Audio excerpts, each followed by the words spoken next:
الحمد للہ رب العالمین والصلاة والسلام علی سید الانبیاء والمرسلین اما بعد فاعوذ باللہ من الشیطان الرجیم بسم اللہ الرحمن الرحیم الحمد للہ رب العالمین الرحمن الرحیم مالک یوم الدین ایاک نعبد و ایاک نستعین اہدنا الصراط المستقیم صراط الذین انعمت علیہم غیر المغضوب علیہم ولا الضالین آمین۔ صدق اللہ العظیم۔ اللہم صلی وسلم علی نبینا محمد رب اشرح لی صدری ویسر لی امری واحلل عقدۃ من لسانی یفقہوا قولی واجعل لی وزیرا من اہلی آمین یا رب العالمین۔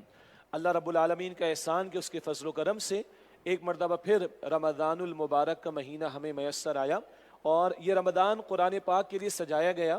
یہ تفصیلات سورۃ البقرہ کے مطالعے میں آئیں گی انشاءاللہ تعالی، اور یہ رات کی تراویح بھی اس لیے کہ قرآن حکیم کے ساتھ تعلق مضبوط ہو۔ بانی تنظیم اسلامی استاد محترم ڈاکٹر اسرار احمد صاحب رحمۃ اللہ علیہ نے 1984 سے دورہ ترجمہ قرآن مع تراویح کا سلسلہ شروع کیا، جس میں نماز تراویح کے ساتھ ساتھ قرآن حکیم کا ترجمہ اور مختصر تشریح کا بھی بیان ہوتا ہے، اور 150 گھنٹوں میں 3 مرتبہ قرآن پاک کی تکمیل ہوتی ہے۔ مدرس ہر آیت تلاوت کرے گا، ایک قرآن، ہر آیت کا ترجمہ کرے گا، دوسرا قرآن، اور پھر حافظ قرآن وہ تراویح میں سنائیں گے، تیسرا قرآن۔ صرف 150 گھنٹوں میں اللہ کی توفیق سے ہم 3 مرتبہ قرآن پاک کی تکمیل کرتے ہیں، سینکڑوں آیات کی تشریح، سینکڑوں رکعتوں کو ادا کرتے ہیں۔ اللہ کے نام سے شروع کر رہے ہیں، رب یسر ولا تعسر وتمم بالخیر۔ مسنون دعا ہے، اے اللہ آسانی فرما، اے رب آسانی فرما، مشکل نہ فرما، اور خیر کے ساتھ اس معاملے کو پائے تکمیل کو پہنچا دے۔ آغاز کر رہے ہیں سورۃ الفاتحہ سے، البتہ اس سے پہلے 2 آداب ہیں، ایک تعوذ اور ایک تسمیہ۔ سورہ نحل آیت نمبر 98 میں ہے، اذا قرأت القرآن فاستعذ باللہ من الشیطان الرجیم۔ جب تم قرآن پاک پڑھنے لگو تو اللہ تعالیٰ کی پناہ لے لو شیطان مردود سے۔ یہ پہلا ادب قرآن حکیم کا کیوں؟ شیطان نے اللہ کے سامنے کہا تھا، سورہ اعراف آیت نمبر 16-17 میں تفصیل ہے کہ اللہ تیرے سیدھے راستے پر بیٹھوں گا ان کو گمراہ کرنے کے لیے۔ تو اس شیطان مردود سے بچنے کے لیے اللہ کی پناہ لینی، اور قرآن کریم سیدھا راستہ ہے جامع ترمذی کی حدیث کے مطابق، تو اس کی تلاوت کا پہلا ادب تعوذ، دوسرا ادب تسمیہ۔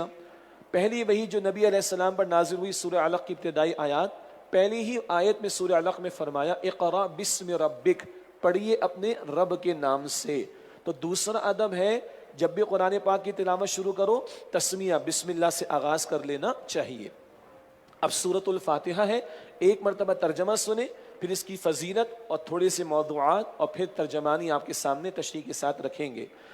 اعوذ باللہ من الشیطان الرجیم، میں اللہ کی پناہ لیتا ہوں شیطان مردود سے۔ بسم اللہ الرحمن الرحیم، اللہ کے نام سے شروع جو بڑا مہربان نہایت رحم فرمانے والا ہے۔ الحمد للہ رب العالمین، تمام تعریفیں، تمام شکر اللہ تعالیٰ کے لیے جو تمام جہانوں کا رب ہے۔ الرحمن الرحیم، بڑا مہربان نہایت رحم فرمانے والا ہے۔ مالک یوم الدین، جو بدلے کے دن کا مالک ہے۔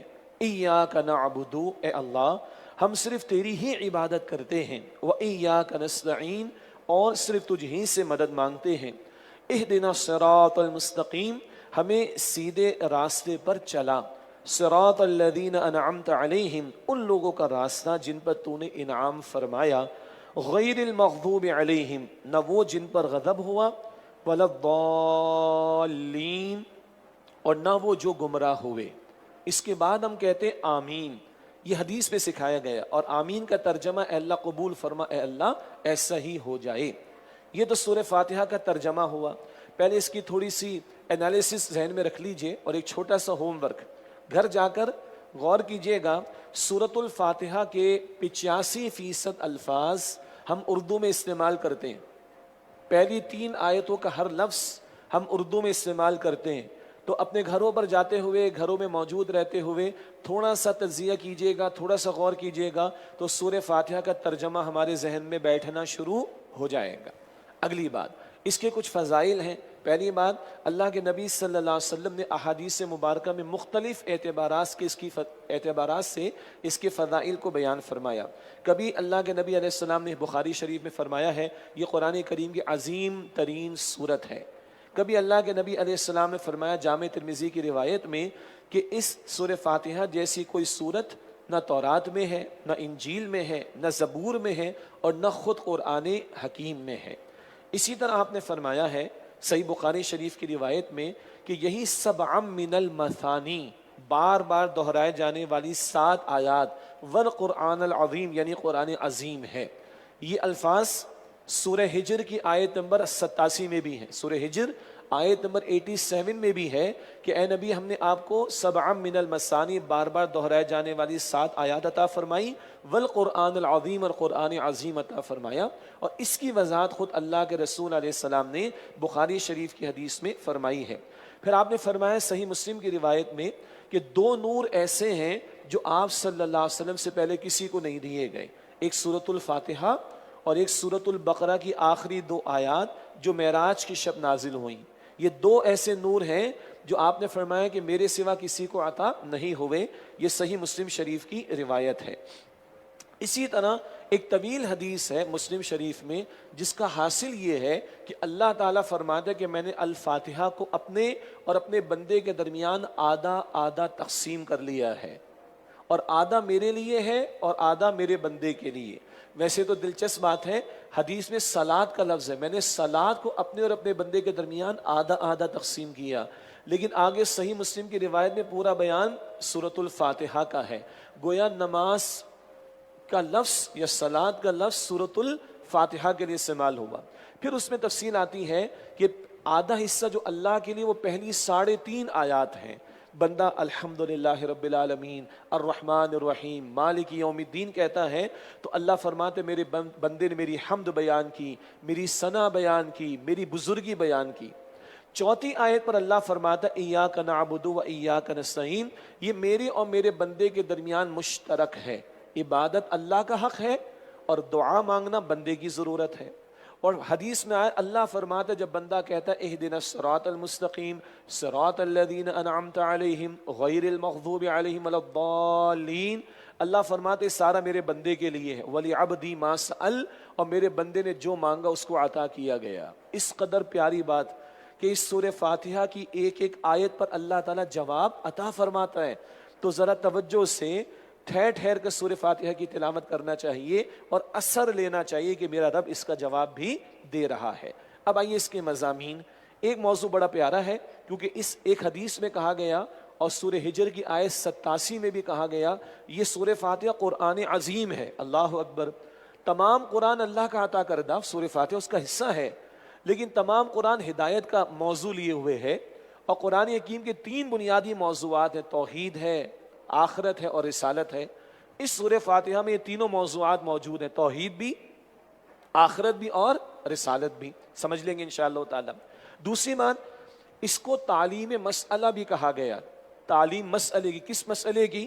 اللہ سے دعا کیسے کرنی چاہیے، تو پہلے اللہ کی بڑائی تو بیان کرو، اللہ کی عظمت تو بیان کرو، اللہ کی بزرگی تو بیان کرو، پھر اپنی اوقات کا اقرار کرو، تم کس قدر بے بس، تم کس قدر محتاج ہو، کس قدر تم فقیر ہو۔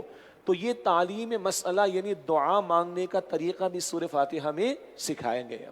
پھر استاد محترم ڈاکٹر اسرار صاحب نے بڑا پیارا ایک بیان دیا، وہ فرماتے ہیں کہ اس صورت میں ایک سلیم الفطرت انسان کے جذبات کو اللہ تعالیٰ نے الفاظ عطا فرما دیے۔ گڈ نیچرڈ پرسن، ایک سلیم الفطرت انسان، غور و فکر کرنے والا، شعور رکھتا ہو، غور و فکر کرتا ہو، کائنات میں غور و فکر کرے گا تو اس نتیجے پر پہنچے گا کوئی تو ہے جو نظام ہستی چلا رہا ہے، وہی خدا ہے۔ آپ اور میں اللہ کیسے کہتے ہیں اسے، مگر ابھی کوئی اسے اللہ کے طور پر نہ مانتا ہو، لیکن غور کرے گا تو پتے پتے میں، بوٹے بوٹے میں، ایٹم میں، الیکٹران میں، پروٹون میں، ڈی این اے میں اسے خالق کائنات کی عظمت نظر آئے گی۔ تو ایک سلیم الفطر انسان غور کرے گا، توحید تک پہنچے گا، ایک تک پہنچے گا۔ اسی طرح انسان غور و فکر کرتا ہے، ہمارے اندر شعور ہے نیکی کا، بدی کا، ہم سچ کو اچھا سمجھتے ہیں، جھوٹ کو برا سمجھتے ہیں، اور ہم توقع کرتے ہیں کہ سچ کا اچھا بدلہ ملنا چاہیے۔ میرے اور آپ کے بچے نے محنت کی تو رزلٹ اچھا آنا چاہیے نا، اس کا جھوٹ کی سزا ملنی چاہیے، دھوکہ دینے والے کو سزا ملنی چاہیے۔ یہ میرے اور آپ کے باطن میں ایک شعور موجود ہے، یہ اخلاق حس موجود ہے، مگر کئی مرتبہ دنیا میں اس پر عمل ہوتا ہوا دکھائی نہیں دیتا. انبیاء سے بڑھ کر کوئی نیک ہوگا؟ ان کی محنتوں کے نتیجے دنیا میں تو نظر نہیں آئے. اکثر شہید ہو گئے انبیاء تو. اور بڑے بڑے ظالم اور مجرموں کو کیا اس دنیا میں سزا دیا جانا ممکن ہے؟ نہیں، ممکن نہیں. ایک بندے نے قتل کیا، ہم قتل کر دیں گے. ایک بندے نے 100 کو قتل کیا، قتل کر سکتے بقیہ 99 مرتبہ؟ نو. اخلاقی اعتبار سے اس دنیا میں یہ نتائج نظر نہیں آ رہے، مگر اندر کی حس کہتی ہے کہ this should be the case, یہ ہونا چاہیے. تو ادھر سے بندہ پہنچتا ہے کوئی عالم تو ہو جہاں اچھائی کا بدلہ ملے، بدی کی سزا ملے. یہ بھی فطرت میں موجود ہے. بڑے بڑے فلاسفر کنفیوشس جیسے لوگ بھی یہاں تک پہنچے. بس فرق کیا پڑ گیا؟ وحی کی تعلیم کو نہ مانا، پیغمبر کی تعلیم کو نہ ماننا تو گڑبڑ ہو گئی. ورنہ فلسفی تو یہاں تک بھی پہنچتا ہے، کوئی ہے چلانے والا نظام کو، اور اس اخلاقی حص کا نتیجہ نکلنا چاہیے. یہ دو تو ہے توحید اور آخرت کا معاملہ، فطرت میں موجود ہے، مگر انسانی عقل اس سے آگے تفصیل نہیں بتاتی. وہاں بندہ مجبور ہے گھٹنے ٹیک کر ہاتھ اٹھانے پر، اور اپنے رب سے ہی پکارے گا، اس کو پکارے گا مالک تو میری رہنمائی فرما دے. یہی ہے بندے کی حاجت ہدایت کی. یہاں سے رسالت کا تصور آتا ہے، وحی کی ضرورت کا تصور آتا ہے. تو توحید ہو، آخرت ہو، بندے کی فطرت میں بلٹ ان کانسیپٹ موجود ہے، کانشیس موجود ہے. تفسیر عقل نہیں دیتی، وہ وحی کی تعلیم دیتی، پیغمبر کی تعلیم دیتی ہے. یہاں سے رسالت کی ضرورت شروع ہو جاتی ہے. یہ میں نے آپ کے سامنے فضائل بھی رکھے، تھوڑے سے موضوعات، تینوں عقائد بھی اس میں ہیں. آدھا حصہ اللہ کے لیے، آدھا بندے کے لیے. حدیث بھی آ گئی مسلم شریف کی. اور سلیم الفطرت انسان، گڈ نیچرڈ پرسن، جب غور کرے گا خالق تک پہنچے گا ضرور، آخرت کا احساس پہنچے گا ضرور. تفصیل عقل نہیں دے گی، وہ وحی دیتی ہے. یہ سورۃ الفاتحہ کے موضوعات ہیں. اب تھوڑی سی تشریح کرتے ہیں، اور انشاءاللہ جب سورہ حجر آیت 87 پر پہنچیں گے انشاءاللہ تعالی تو وہاں پھر تھوڑی سی اور وضاحت آپ کے سامنے رکھ دیں گے. اب آئیے سورۃ الفاتحہ کا ترجمہ اور مختصر وضاحت. بسم اللہ الرحمن الرحیم. الحمدللہ رب العالمین. تمام تعریف، تمام شکر اللہ تعالیٰ کے لیے جو تمام جہانوں کا رب ہے. حمد کا ترجمہ تعریف کا بھی ٹھیک ہے، حمد کا ترجمہ شکر کا بھی ٹھیک ہے. اکثر دعائیں جو نبی علیہ السلام نے سکھائی، مسنون دعائیں، ان میں الحمدللہ الحمدللہ بار بار آتا ہے نا، وہ شکرانے کے معنی میں. تو تمام تعریفیں اللہ تعالیٰ کے لیے، تمام شکر اللہ تعالیٰ کے لیے جو تمام جہانوں کا رب ہے. رب کا تعارف رب نے سب سے پہلے کرایا. وہ رب ہے تمہاری تمام حاجات کو پورا کرنے والا، ابتدا سے لے کر انتہا تک ایک ایک حاجت کو پورا کرنے والا. یہ اللہ کا پہلا تعارف رب ہے. کیسا ہے؟ الرحمن الرحیم، بڑا مہربان، نہایت رحم فرمانے والا ہے. رحمان کے لفظ میں ٹھانٹے مار دے سمندر کا جوش ہے رحمت الہی کا، اور رحیم میں دریا کی سی روانی تسلسل ہے. مفسرین نے لکھا رحمان الدنیا، دنیا میں وہ رحمان ہے، کافر مسلم سب کو دے رہا ہے. رحیم الآخرہ، ہمیشہ ہمیشہ رحمت اس کا اظہار آخرت میں ہوگا اس کے محبوب بندوں کے لیے جنت میں. اللہ ہم سب کو وہاں پر جمع فرمائے. تو رحمان رحیم یہ اللہ کا اولین تعارف، یہ توحید ہے. مالک یوم الدین، جو بدلے کے دن کا مالک ہے. اس کی رحمت کا تقاضا ہے کہ آخرت برپا ہو، قیامت برپا ہو. انبیاء کو بھی تو ان کا اجر ملے، صالحین کو بھی تو اجر ملے، دنیا میں ممکن نہیں. اور مجرمین کو سزا ملے، اب بھرپور سزا ملے، دنیا میں ممکن نہیں. But natural there must be a day, the day of judgment. مالک یوم الدین، وہ بدلے کے دن کا مالک ہے. یہ آخرت آ گئی. ایاک نعبد، اے اللہ ہم صرف تیری ہی عبادت کرتے ہیں. وایاک نستعین، اور ہم صرف تجھ ہی سے مدد مانگتے ہیں. آدھا حصہ اللہ کے لیے، عبادت اللہ کا حق ہے. اور عبادت کیا ہے؟ عبد، غلام کو کہتے ہیں عربی میں. 24 گھنٹے کا غلام ہوتا ہے، غلام ہے، ملازم نہیں، سلیو ہے، امپلائی نہیں. تو اللہ کی عبادت بھی 24 گھنٹے، ایک فرق کے ساتھ. غلام مجبوراً غلام ہوتا ہے، اللہ کی عبادت مجبوراً نہیں، محبت کے جذبے کے ساتھ. اور محبت کیوں؟ وہ رب العالمین ہے، وہ رحمان اور رحیم ہے، وہ خالق بھی، مالک بھی، رازق بھی، محافظ بھی، کروڑا کروڑ نعمتیں دینے والا بھی. فَبِأَيِّ آلَاءِ رَبِّكُمَا تُكَذِّبَانِ، تم اپنے رب کی کن کی نعمتوں کو جھٹلاؤ گے. اس محبت کے جذبے کے ساتھ اس کی عبادت 24 گھنٹے. وَإِيَّاكَ نَسْتَعِينُ، یہ بندے کی محتاجی، اور تجھ ہی سے مدد مانگتے ہیں.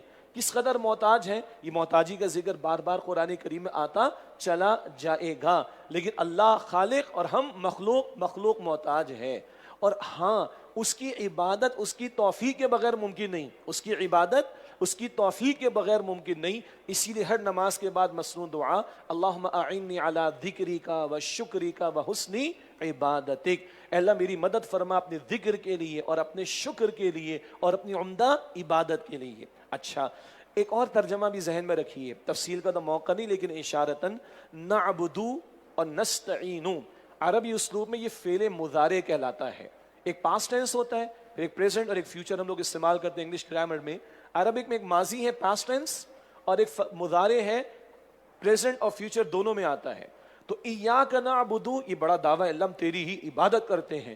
یہی دعوے ہم دعائے قنوت میں کرتے ہیں روزانہ، اللہم ایاک نعبد ولک نصلی ونسجد. یہ سب حال کا ترجمہ ہے نہ یہ دعوے ہیں. مستقبل کا ترجمہ بھی ذہن میں رکھ لیں تو یہ ارادہ ہو جائے گا، بات ذرا ہلکی ہو جائے گی ورنہ دعویٰ بہت بڑا ہے. تو یہ دونوں ترجمے ممکن ہے حال و مستقبل کے. اے اللہ ہم تیری ہی عبادت کرتے ہیں اور کرتے رہیں گے اور تجھ ہی سے مدد مانگتے ہیں اور مانگتے رہیں گے. اگر یہ انداز ہوگا تو دعویٰ نہیں رہے گا، ارادہ بھی اس میں شامل ہو جائے گا. آگے بندے کے لیے سارا کچھ ہے اور اس پر اللہ فرماتا ہے سبحان اللہ وَلِعَبْدِي مَا سَأَلَ. آپ گارنٹی بائی اللہ سبحانہ وتعالیٰ دیکھیں، guaranteed by Allah the almighty. وَلِعَبْدِي مَا سَأَلَ آگے جو دعائیں آ رہی ہیں اللہ فرما رہا ہے میں جو میرے بندے نے مانگا اس کو عطا کر دیا گیا. کیا؟ اہدنا الصراط المستقیم، اے اللہ ہمیں سیدھے راستے پر چلا. سبحان اللہ. یہ جو بندہ پہنچا تو ہے، کوئی ہے جو نظام ہستی چلا رہا ہے، کوئی عالم ہونا چاہیے کہ جہاں نیکی بدی کا بدلہ مل جائے. مگر بندہ جو شعور رکھتا ہے اس کو تو انتشار پیدا ہو جائے گا وجود میں. اس کا جواب کہاں سے ملے گا؟ اس کا جواب فلسفی نہیں دیتا، اس کا جواب وحی دیتی ہے. اور پیغمبر آ کر دو ٹوک انداز میں کہتے ہیں اعبدوا اللہ، اللہ کی عبادت کرو. اور جب یہ دعوت پیغمبر کی بندہ قبول کرتا ہے تب اسے امن ملتا ہے جس کو آپ اور میں ایمان کہتے ہیں. اب مجھے میرے سوالات کا جواب مل گیا. اللہ اکبر. یہ ہے جب بندہ ہاتھ اٹھا کر مجبور ہے گھٹنے ٹیکنے پر اللہ کے سامنے اہدنا الصراط المستقیم، اللہ سیدھے راستے کی ہدایت بھی دے دے، سجھا بھی دے، سمجھا بھی دے. اتنا ہی نہیں چلا دے اس پر. ہدایت کے بڑے درجات ہیں اور آخری کیا ہے؟ منزل مقصود تک پہنچا دینا. یہی وجہ ہے کہ ابتدا میں شکرانے کے جو الفاظ میں نے ادا کیے سورہ اعراف آیت 43 الحمدللہ الذی ہدانا لہذا وما کنا لنہتدی لولا ان ہدانا اللہ. تمام شکر تمام تعریف اللہ کے لیے ہے جس نے یہاں تک کہ ہدایت ہمیں عطا فرما دی، اور ہم ہرگز ہدایت پانے والے نہ ہوتے اگر اللہ تعالی نے ہدایت ہمیں نہ دے دی ہوتی. ہم ہدایت کے محتاج وہاں تک ہے جنت میں داخلے تک. صرف یہ نہیں کلمہ پڑھ لیا مسلمان کے گھر میں پیدا ہو گئے، نماز کی توفیق مل گئی، رمضان ہمیں مل گیا، قرآن کی توفیق مل گئی، قرآن سیکھنے کی توفیق مل گئی، خیر کی نہ قبر کے سوال آسان ہو گئے، الصراط کا معاملہ آسان نہ. جب تک جنت میں داخل نہ ہو جائیں میں اور آپ ہدایت کے محتاج ہیں. اس محتاجی کے احساس کے ساتھ بندہ ہاتھ اٹھائے اہدنا الصراط المستقیم. اللہ سیدھے راستے پر چلا دے، صرف دکھانا دے، صرف سجھانا دے، صرف ڈائریکشنز نہ دے دے. اللہ پہنچا دے منزل مقصود تک، اللہ پہنچا دے منزل مقصود تک تو جو تیری رضا کا مقام ہے یعنی جنت. اللہم انا نسألک جنت الفردوس، اے اللہ ہم تجھ سے جنت الفردوس کا سوال کرتے ہیں. اگر یہ احساس دل میں پیدا ہو رہے ہیں تو بھائی اس احساس کے ساتھ دعا مانگنی چاہیے. اپنی انفرادی نمازوں میں آپ 10 مرتبہ دہرا لیں، اس کو 10 مرتبہ دہرا لیں، کوئی مسئلہ نہیں ہے. کنیکٹ ہو جائے اللہ سے اور اللہ کہتا ہے وَلِعَبْدِ مَا سَأَلَ I have granted what you have asked for. جو تو نے مانگا میں دے چکا ہوں. اللہ تو اتنا شیورٹی کے ساتھ گارنٹی دے رہا ہے، میں مانگنے والا بنتا ہوں، میں مانگتا ہوں اس احساس کے ساتھ، اس اپنی محتاجی کی کیفیت کے ساتھ. یہ ہے جو میری اور آپ کی بے بسی. ہم مجبور ہیں مانگنے پر، مجبور ہیں مانگنے پر. اور وہ اتنا کریم ہے اس نے مانگنا خود سکھا دیا ہے، اس نے مانگنا خود سکھایا. اس نے دی سورہ فاتحہ مجھے اور آپ کو اہدنا الصراط المستقیم. پھر یہ ہدایت کہاں کہاں؟ یہ فرد کے لیے بھی، یہ گھر کے لیے بھی، یہ معاشرت کے لیے بھی، اور اجتماعی معاملات زندگی. مرد اور عورت میں کہاں توازن، انسان ٹھوکرے کھا رہا ہے. امپلائر امپلائی میں کہاں توازن، انسان ٹھوکرے کھا رہا ہے. آجر اور اجیر میں کہاں توازن آئے گا، انسان ٹھوکرے کھا رہا ہے. حکمران رعایا میں کہاں بیلنس آئے گا، انسان ٹھوکرے کھا رہا ہے. ان سارے امور میں ہدایت آپ کا میرا ایمان اللہ نے مکمل فرما کر دیے محمد مصطفیٰ علیہ السلام کے ذریعے. یہ اتنا بڑا حاجت کا معاملہ ہے, گلوبل لیول کا, فرد کا بھی, گھر کا بھی, ملک کا بھی اور پورے گلوب کا بھی مسئلہ ہے. یہ ہم سب کی محتاجی کا معاملہ. اہدنا الصراط المستقیم, اے اللہ میں سیدھے راستے پر چلا. صراط الذین انعمت علیہم, راستہ ان کا اے اللہ جن پر تو نے انعام فرمایا. صرف راستہ نہیں, انعام یافتہ لوگوں سے بھی جڑنا ضروری ہے, اور سب سے بڑھ کر انعام محمد مصطفیٰ علیہ السلام پر. چنانچہ قرآن بھی ضروری اور سنت رسول بھی ضروری صلی اللہ علیہ وسلم. قرآن کریم بھی ضروری اور صاحب قرآن بھی ضروری صلی اللہ علیہ وسلم. باقی انعام یافتہ لوگوں کی تفصیل سورۃ النساء آیت 69 میں ہے انشاءاللہ. انعام یافتہ لوگ سورۃ نساء آیت نمبر 69, انبیاء, صدیقین, شہداء, صالحین, تفصیل وہاں پر آئے گی انشاءاللہ. ٹاپ پر انبیاء, اور انبیاء کے امام محمد مصطفیٰ علیہ السلام. تو قرآن بھی لازم, کیونکہ صراط مستقیم خود قرآن بھی ہے, حدیث جامع ترمذی کی. قرآن پاک بھی لازم اور صاحب قرآن صلی اللہ علیہ وسلم سے جڑنا بھی لازم. فرمایا صراط الذین انعمت علیہم, راستہ ان کا اے اللہ جن پر تو نے انعام فرمایا. غیر المغضوب علیہم, نہ وہ کہ جن پر غضب ہوا, ولا الضالین, اور نہ وہ جو گمراہ ہوئے. کن پر غضب ہوا؟ مسند احمد کی حدیث, اللہ کے رسول نے فرمایا یہود پر غضب ہوا. اور یہود کی تفسیر سورۃ البقرہ میں آ رہی ہے آپ کی میری عبرت کے لیے. کون گمراہ ہوئے؟ مسند احمد کی حدیث, اللہ کے رسول علیہ السلام نے فرمایا نصارہ ہیں. اور نصارہ کی کچھ تفصیل سورہ آل عمران میں آ جائے گی انشاءاللہ تعالی. تو نہ صرف یہ کہ سیدھے راستے پہ چلنا اور انعام یافتہ لوگوں میں اللہ شامل فرما, بلکہ ان سے بھی بچا جن پر غضب ہوا اور جو گمراہ ہو گئے. یہ یہود و نصارہ کا ذکر اس لیے آئے گا بار بار تاکہ ہم ان سے عبرت حاصل کرنے کی کوشش کریں. آخر میں ہم کہتے آمین. کیا ترجمہ ہے جی؟ اے اللہ قبول فرما. اور اصل آمین دل کی ہے, باقی کوئی آہستہ کہتا ہے, کوئی ذرا بلند آواز سے کہتا ہے, وہ بالکل ٹھیک ہے, اس میں کوئی پریشانی کی بات نہیں ہے, مگر اصل دعا دل سے. تو اصل آمین بھی دل سے بھی آنی چاہیے. اللہ تعالی ہم سب کے حق میں قبول فرمائے.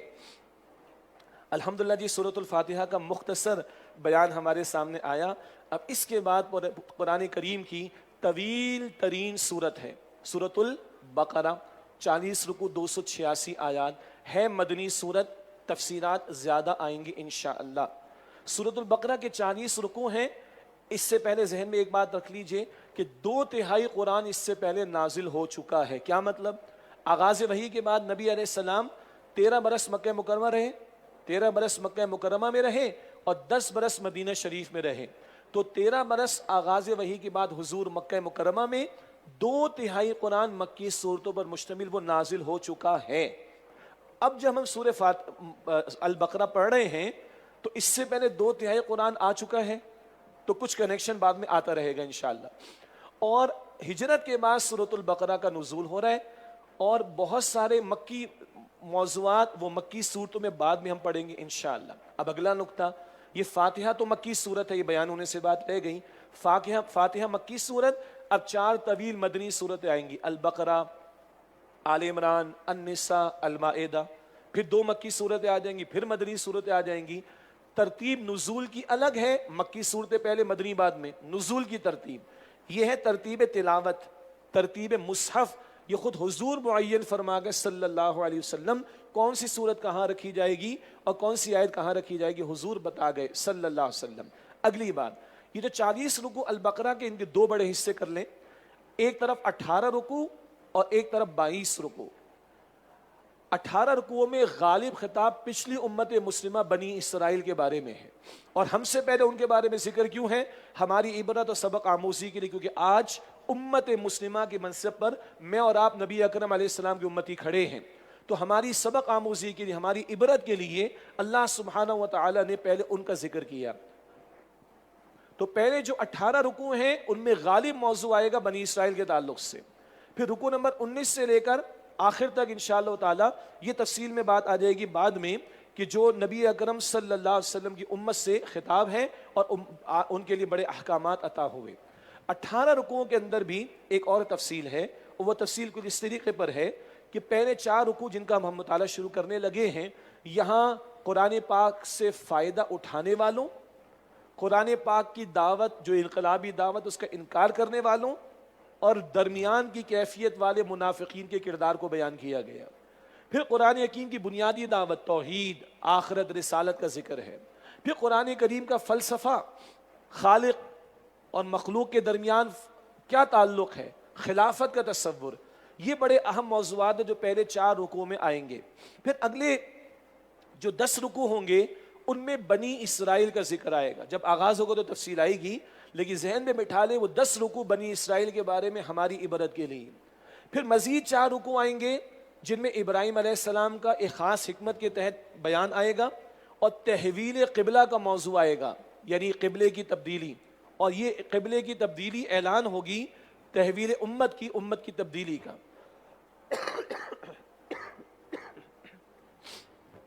اور پھر بنی اسرائیل کو معزول کر کے نبی اکرم علیہ السلام کی امت کو کھڑا کیا جائے گا۔ تو یہ پہلے 18 رکوع، اور ان میں پہلے 4 رکوع جن میں قرآن 3 گروہوں کا تذکرہ سمجھ لیں، قرآن کریم کی بنیادی دعوت اور قرآن پاک کا فلسفہ، وہ ہمارے سامنے آئے گا۔ اس تھوڑی سی وضاحت کے بعد اب آئیے سورۃ البقرہ کا مطالعہ شروع کریں۔ طویل ترین مدنی سورت، 286 آیات اور 40 رکوع ہیں۔ معاف کیجیے گا۔ بسم اللہ الرحمن الرحیم، اللہ کے نام سے شروع جو بڑا مہربان نہایت رحم فرمانے والا ہے۔ الف لام میم، یہ حروف مقطعات کہلاتے ہیں۔ قطع کرنا کہتے ہیں علیحدہ کرنے کو۔ ان حروف کو، ان الفابیٹس کو علیحدہ علیحدہ پڑھا جاتا ہے، ان کا ترجمہ نہیں کیا جاتا۔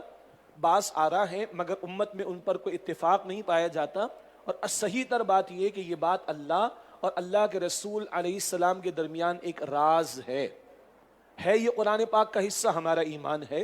ہاں ایک رائے یہ بھی بیان کی گئی، عرب کے لوگ شاید اس اسلوب سے واقف تھے، شاید اسی لیے انہوں نے اس پر اعتراض نہیں کیا، مگر اس کا مفہوم ہمارے علم میں نہیں ہے، اور صحیح تر بات ہے کہ یہ اللہ اور اللہ کے رسول کے درمیان ایک راز کی بات ہے، واللہ اعلم۔ ذالک الکتاب لا ریب فیہ، یہ وہ کتاب ہے جس میں کوئی شک نہیں۔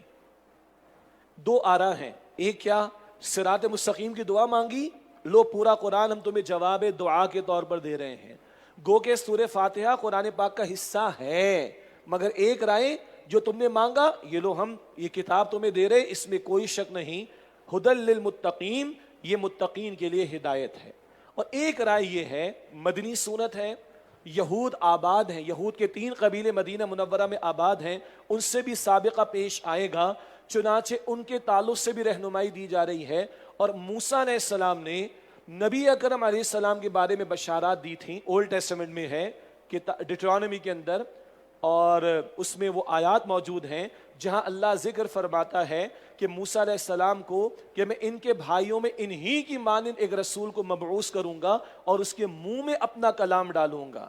تورات موسیٰ علیہ السلام کو لکھی ہوئی ملی، قرآن حضور کے قلب مبارک پر نازل اور آپ کی زبان مبارک سے جاری ہوا ہے، تو ان کہ ہاں بھی بشارات موجود تھی قرآن پاک کے بارے میں، حضور علیہ السلام کے بارے میں، چنانچہ اس کی طرف بھی اشارہ کہ جس کتاب کا تم سے وعدہ یہ آ چکی ہے۔ یہ دونوں آراء بیان کی گئیں۔ ہدی للمتقین، یہ ہدایت متقین کے لیے۔ رمضان کے روزے رکھیں گے لعلکم تتقون، روزے کا حاصل بھی کیا ہے؟ تاکہ تم میں تقوی پیدا ہو۔ البقرہ آیت نمبر 183۔ تقوی کسے کہتے ہیں؟ خوف خدا کا دل میں ہونا اور اللہ تعالیٰ کی نافرمانی سے بچنا۔ اللہ تعالیٰ ہمیں اس کی توفیق عطا فرمائے۔ اور اہم بات کیا ہے؟ دن میں روزہ ہے، رات میں قرآن کے ساتھ قیام ہے۔ دن میں روزہ رکھ کر تقوی پیدا کرو اور رات میں قرآن سنو، سیکھو، سمجھو۔ دن میں تقوی پیدا کرو تاکہ پری ریکویزٹ پورا ہو۔ You cannot qualify to get the guidance from the Quran unless you have the taqwa۔ اگر تقوی ہوگا تو قرآن سے ہدایت ملے گی۔ تو دن کا روزہ ہے اور رات کا قیام عطا ہوا، یہ ہے تقوی، اللہ کا خوف دل میں رکھنا، گناہوں سے اپنے آپ کو بچانا۔ اب یہ پہلا گروہ ہے جو آگے بڑھ کر کسی بھی انقلابی دعوت کو قبول کرنے والا ہوگا۔ کیا مطلب؟ قرآن کی دعوت انقلابی دعوت ہے، اور یہ 23 برس کی انقلابی جد و جہد کے دوران میں نازل ہوا۔ اگر کسی نے فلسفہ انقلاب کو سمجھنا ہے، محمد مصطفیٰ سے پوچھے صلی اللہ علیہ وسلم۔ انقلاب کے لیے رہنمائی لینی ہے، وہ قرآن کریم سے لے۔ جب یہ انقلابی دعوت آئی ہے، کچھ نے قبول کیا، کچھ نے انکار کیا، اور کچھ درمیان کی کیفیت پر رہے۔ یہ 3 گروہ، متقین، کافرین اور منافقین، دو رکوع میں ان کا بیان آ رہا ہے۔ اب متقین کون ہیں؟ فرمایا الذین یؤمنون بالغیب، جو غیب پر ایمان رکھتے ہیں۔ یہ دنیا کی ظاہری سی زندگی میں کھو نہیں جاتے، بہت بڑا ورلڈ ویو ہے۔ آج تو میٹاورس ہو گیا نا، اس سے بڑا ویو ہے بندہ مومن کا۔ ہم آخرت اور جنت اور جہنم کی وسعتوں کو سمجھ نہیں سکتے، مگر مانتے ہیں، ایمان رکھتے ہیں۔ یہ ہے پہلا کہ وہ غیب پر ایمان رکھتے، بہت بڑا ورلڈ ویو ان کے سامنے ہوتا ہے۔ وَيُقِيمُونَ الصَّلَاةَ، وہ نماز قائم کرتے ہیں، محض ایمان لا کر بیٹھے نہیں رہتے، ثبوت پیش کرتے ہیں ہر چند گھنٹوں کے بعد جب اللہ اکبر کی صدا لگتی ہے، نماز کو اس کے پورے آداب کے ساتھ قائم کرتے ہیں۔ وَمِمَّا رَزَقْنَاهُمْ يُنْفِقُونَ، اور جو ہم نے انہیں رزق میں سے عطا فرمایا اس میں سے خرچ کرتے ہیں۔ نماز بدنی عبادت ہے، خرچ کرنا مالی عبادت ہے۔ بدن کو بھی لگاتے ہیں، مال کو بھی لگاتے ہیں ایمان کے تقاضوں کو پورا کرنے میں۔ والذین یؤمنون بما انزل الیک، اور جو لوگ اس پر ایمان رکھتے ہیں اے نبی علیہ السلام جو آپ کی طرف نازل فرمایا گیا، وما انزل من قبلک، اور اس پر بھی جو آپ سے پہلے نازل فرمایا گیا۔ یہ مسلمان، یہ متقین، یہ نیرو مائنڈڈ نہیں ہوتے، بڑے براڈ مائنڈڈ ہوتے۔ ہر دور میں اللہ نے وحی بھیجی، سب پر ایمان ہے ان کا۔ حضور پر آخری وحی آئی ہے، اس لیے فرمایا آپ پر اور آپ سے پہلے۔ نوٹ کیجئے گا، آپ کے بعد نہیں، آپ پر نبوت ختم ہو گئی۔ یہ آیت بھی ختم نبوت کی دلیل ہے۔ صرف سورہ الاحزاب کی آیت نمبر 40 ہی نہیں، 100 کے قریب آیات قرآن پاک میں ختم نبوت کی دلیل کے لیے یہ بھی شامل ہے۔ تو بڑا براڈ ویو ہے مسلمانوں کا، بڑے وسیع دل کے۔ ہر دور میں جو انبیاء آئے، چاہے نام بھی معلوم نہیں، ایمان رکھتے۔ ہر دور میں کوئی کتاب وہی آئی، سب پر ایمان ہے۔ ہم سے بڑا براڈ مائنڈڈ کون ہوگا؟ الزام ہم پر ہے کہ مسلمان نیرو مائنڈڈ ہوتے ہیں۔ وَبِالْآخِرَةِ هُمْ يُوقِنُونَ، اور آخرت پر وہ یقین رکھتے ہیں۔ اللہ اکبر۔ ایمان میں جب گہرائی پیدا ہو تو لفظ یقین آتا ہے، اور جتنا آخرت پر یقین ہوگا اتنا عمل درست ہوگا۔ آج ہمارے معاشرے میں، ہمارے اس شہر میں، ہمارے اس ملک میں بگاڑ کیوں ہے؟ چوری، ڈاکے، قتل، دھوکہ، فریب، ملاوٹ، سود، بے حیائی، فحاشی، عریانی، وعدہ خلافی، یہ سب کچھ کیوں آخر؟ اور مسلمان کر رہے ہیں۔ یقین نہیں ہے مرنے کا، شاید، یا مرنے کے بعد کی زندگی کا یقین نہیں، اس لیے ایمان نہیں۔ وَبِالْآخِرَةِ هُمْ يُوقِنُونَ، اور آخرت پر وہ یقین رکھتے ہیں۔ ان کے بارے میں فرمایا اولئک علی ھدی من ربہم، یہ لوگ اپنے رب کی طرف سے ہدایت پر ہیں۔ واولئک ھم المفلحون، اور یہی لوگ فلاح پانے والے ہیں۔ اللہ تعالی ہمیں ان میں شامل فرمائے۔ ابھی دعا مانگے اللہ سے، اللہ ان متقین میں شامل فرما دے، ہمیں ہدایت والوں میں شامل فرما دے، ہمیں فلاح پانے والوں میں اللہ شامل فرما دے۔ اب دوسرا گروہ ہے کافروں کا، پکے کافر۔ ابو جہل جیسے شخص کو ذہن میں لے آئیے۔ سنا ہے قرآن، محمد مصطفیٰ سے سنا ہے صلی اللہ علیہ وسلم، عربی خوب اس کو آتی تھی، مگر اندر تکبر تھا، اندر تعصب آ گیا، اندر بڑائی آ گئی، اندر مال، چودراہٹ، سرداری، اس کی محبت آ گئی، جانتے بوجھتے رد کر دیا۔ ایسے کھلے کافروں کا گروہ فرمایا ان الذین کفروا، بے شک جن لوگوں نے کفر کیا، سواء علیہم، ان کے حق میں برابر ہے، انذرتہم، خواہ آپ انہیں ڈرائیں، ام لم تنذرہم، یا انہیں نہ ڈرائیں، لا یؤمنون، وہ ایمان نہیں لائیں گے۔ یہ کھلے پکے کافروں کا ذکر ہو رہا ہے۔ ایک اہم نقطہ، ان کے حق میں برابر ہے، آپ ان کو ڈرائیں یا نہ ڈرائیں۔ نوٹ کیجئے گا، یہ نہیں فرمایا آپ کے حق میں برابر ہے، نہ، حضور آپ کام جاری رکھیے صلی اللہ علیہ وسلم۔ داعی دین کو کہا جا رہا ہے تم دعوت کا کام جاری رکھو، چاہے لوگ مانیں یا نہ مانیں۔ ان پکے کافروں کا معاملہ کیا ہے؟ ختم اللہ علی قلوبہم، اللہ نے ان کے دلوں پر، وعلی سمعہم، اور ان کے کانوں پر مہر لگا دی ہے۔ کب لگتی ہے مہر؟ جب ضد، تکبر، تعصب، حسد، یہ نوٹ کیجئے گا الفاظ، یہ بار بار آئیں گے سورۃ البقرہ میں۔ تکبر، تعصب، حسد، ضد، مال کی محبت، حب جاہ، منصب کی محبت، یہ آڑے آتی ہیں اور بندہ جانتے بوجھتے حق کا انکار کرتا ہے، جیسے کہ ابو جہل۔ پھر اللہ مہر لگاتا ہے، ختم اللہ علی قلوبہم وعلی سمعہم، اللہ نے ان کے دلوں پر اور ان کے کانوں پر مہر لگا دی ہے، وعلی ابصارہم غشاوۃ، اور ان کی آنکھوں پر پردہ پڑا ہوا ہے، ولہم عذاب عظیم، اور ان کے لیے بڑا عذاب ہے۔ یہ پہلا رکوع مکمل ہوا، دو گروہوں کا، متقین کا اور کافرین کا تذکرہ آ گیا۔ یہ دو گروہ، جب بھی کوئی انقلابی دعوت اٹھے گی، کوئی آگے بڑھ کر جان دینے کو تیار ہوں گے قبول کر کر، اور کچھ آگے بڑھ کر جان دیں گے اس کی مخالفت پر، جیسے کہ ابو جہل اینڈ کمپنی۔ ذہن میں رکھیے گا، یہ نزول قرآن کے وقت میں ہوا، اور جب اگر کسی معاشرے میں کوئی انقلابی جد و جہد و تحریک، کوئی ڈو اینڈ ڈائی کے مرحلے میں آئے گی، کچھ ساتھ دینے والے ہوں گے، جان دے دیں گے اس کے لیے، کچھ مخالفت کرنے والے ہوں گے جان دیں گے اس کے لیے، جیسے کہ ابو جہل نے دی، قتل ہوا نا بدر میں.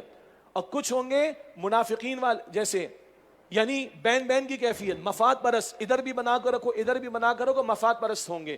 اگلا پورا رکوع ایسے لوگوں کے بارے میں آ رہا ہے. دوسرا رکوع، یہ نام ابھی قرآن پاک میں نہیں دیا، منافقین کا کردار بیان کر دیا ہے. لفظ منافق یا منافقین سورۃ النساء میں آ جائے گا.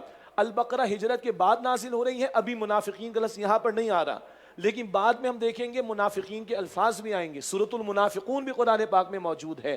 قرآن پاک کہہ رہے جو سنبھلنا چاہے سنبھل جائے. ایک ٹیسٹ تمہارے سامنے آ رہا ہے، اپنے آپ کو ٹیسٹ کر لو، ایک کردار کی خصوصیات آ رہی ہیں، چیک کر لو. فرمایا وَمِنَ النَّاسِ مَن يَقُولُ آمَنَّا بِاللَّهِ وَبِالْيَوْمِ الْآخِرِ، اور بعض لوگ ایسے جو کہتے ہیں ہم اللہ پر اور آخرت کے دن پر ایمان لے آئے. وَمَا هُم بِمُؤْمِنِينَ، حالانکہ حقیقت میں وہ مومن نہیں. دو رائے ہیں، ایک یہود اللہ اور آخرت کو ماننے کا دعویٰ کرتے ہیں مگر محمد مصطفیٰ علیہ السلام کو نہیں مانتے، ان کا اللہ کو ماننے کا دعویٰ باطل، آخرت کو ماننے کا دعویٰ باطل. ایک. دو منافقین اللہ کے رسول کو ماننے کا دعویٰ کرتے مگر ان کی اطاعت نہیں کرتے، دل سے ایمان نہیں لاتے، ان کی اطاعت نہیں کرتے، تو ان کا ایمان کا دعویٰ باطل. یہ دونوں آرا بیان ہوئی. اللہ فرما رہے وما هم بمؤمنین، حالانکہ حقیقت میں وہ مومن نہیں. یخادعون اللہ والذین آمنوا، وہ اللہ کو اور ایمان والوں کو دھوکہ دینا چاہتے ہیں. وما یخدعون الا انفسهم وما یشعرون، اور حقیقت میں وہ اپنے آپ کو ہی دھوکہ دے رہے ہیں اور وہ شعور نہیں رکھتے. سب سے بڑا دھوکہ کیا ہے؟ دنیا کے چند ٹکوں کی خاطر ایمان کا سودا کر رہے ہیں. محمد مصطفیٰ جد و جہد فرما رہے ہیں، مدنی دور ہے، اللہ کے دین کے لیے محنت ہو رہی ہے، اور یہ فرار اختیار کر رہے ہیں. یہ جان بچانا چاہتے ہیں، مال بچانا چاہتے ہیں، دھوکہ دینا چاہتے ہیں. دعویٰ اسلام کا اور اسلام کے تقاضوں سے فرار ہے، یہ دھوکہ دینا چاہتے ہیں مگر خود اپنے آپ کو دھوکہ دے رہے ہیں. وہ کیا ہے؟ آخرت برباد کر رہے ہیں. فرمایا فی قلوبہم مرض، ان کے دلوں میں نفاق کا مرض ہے. یہ میں ترجمہ نہیں کر رہا ہوں، ابھی لفظ نفاق قرآن پاک میں نہیں ہے. مرض کون سا ہے؟ نفاق کا. فزادہم اللہ مرضا، تو اللہ نے ان کا مرض اور بڑھا دیا. کیوں؟ خود اس طرف چلے ہو اللہ ادھر ہی جانے دے گا. نوٹ کیجئے گا، یہ دنیا امتحان کے لیے اللہ نے راستہ واضح کر دیا، جو جس طرف جانا چاہے، حق یا باطل کی طرف. حق کی طلب رکھو گے اللہ حق میں خوب آگے بڑھا دے گا، باطل کی طلب رکھو گے اللہ ادھر ہی جانے دے گا. کیوں؟ امتحان میں جبر نہیں ہے، جو جس طرف جانا چاہے گا اللہ چلا دے گا. انہوں نے خود اپنے اندر یہ محبت پیدا کی دنیا کی، فرار اختیار کر رہے دین سے، اللہ نے اس مرض کو بڑھا دیا.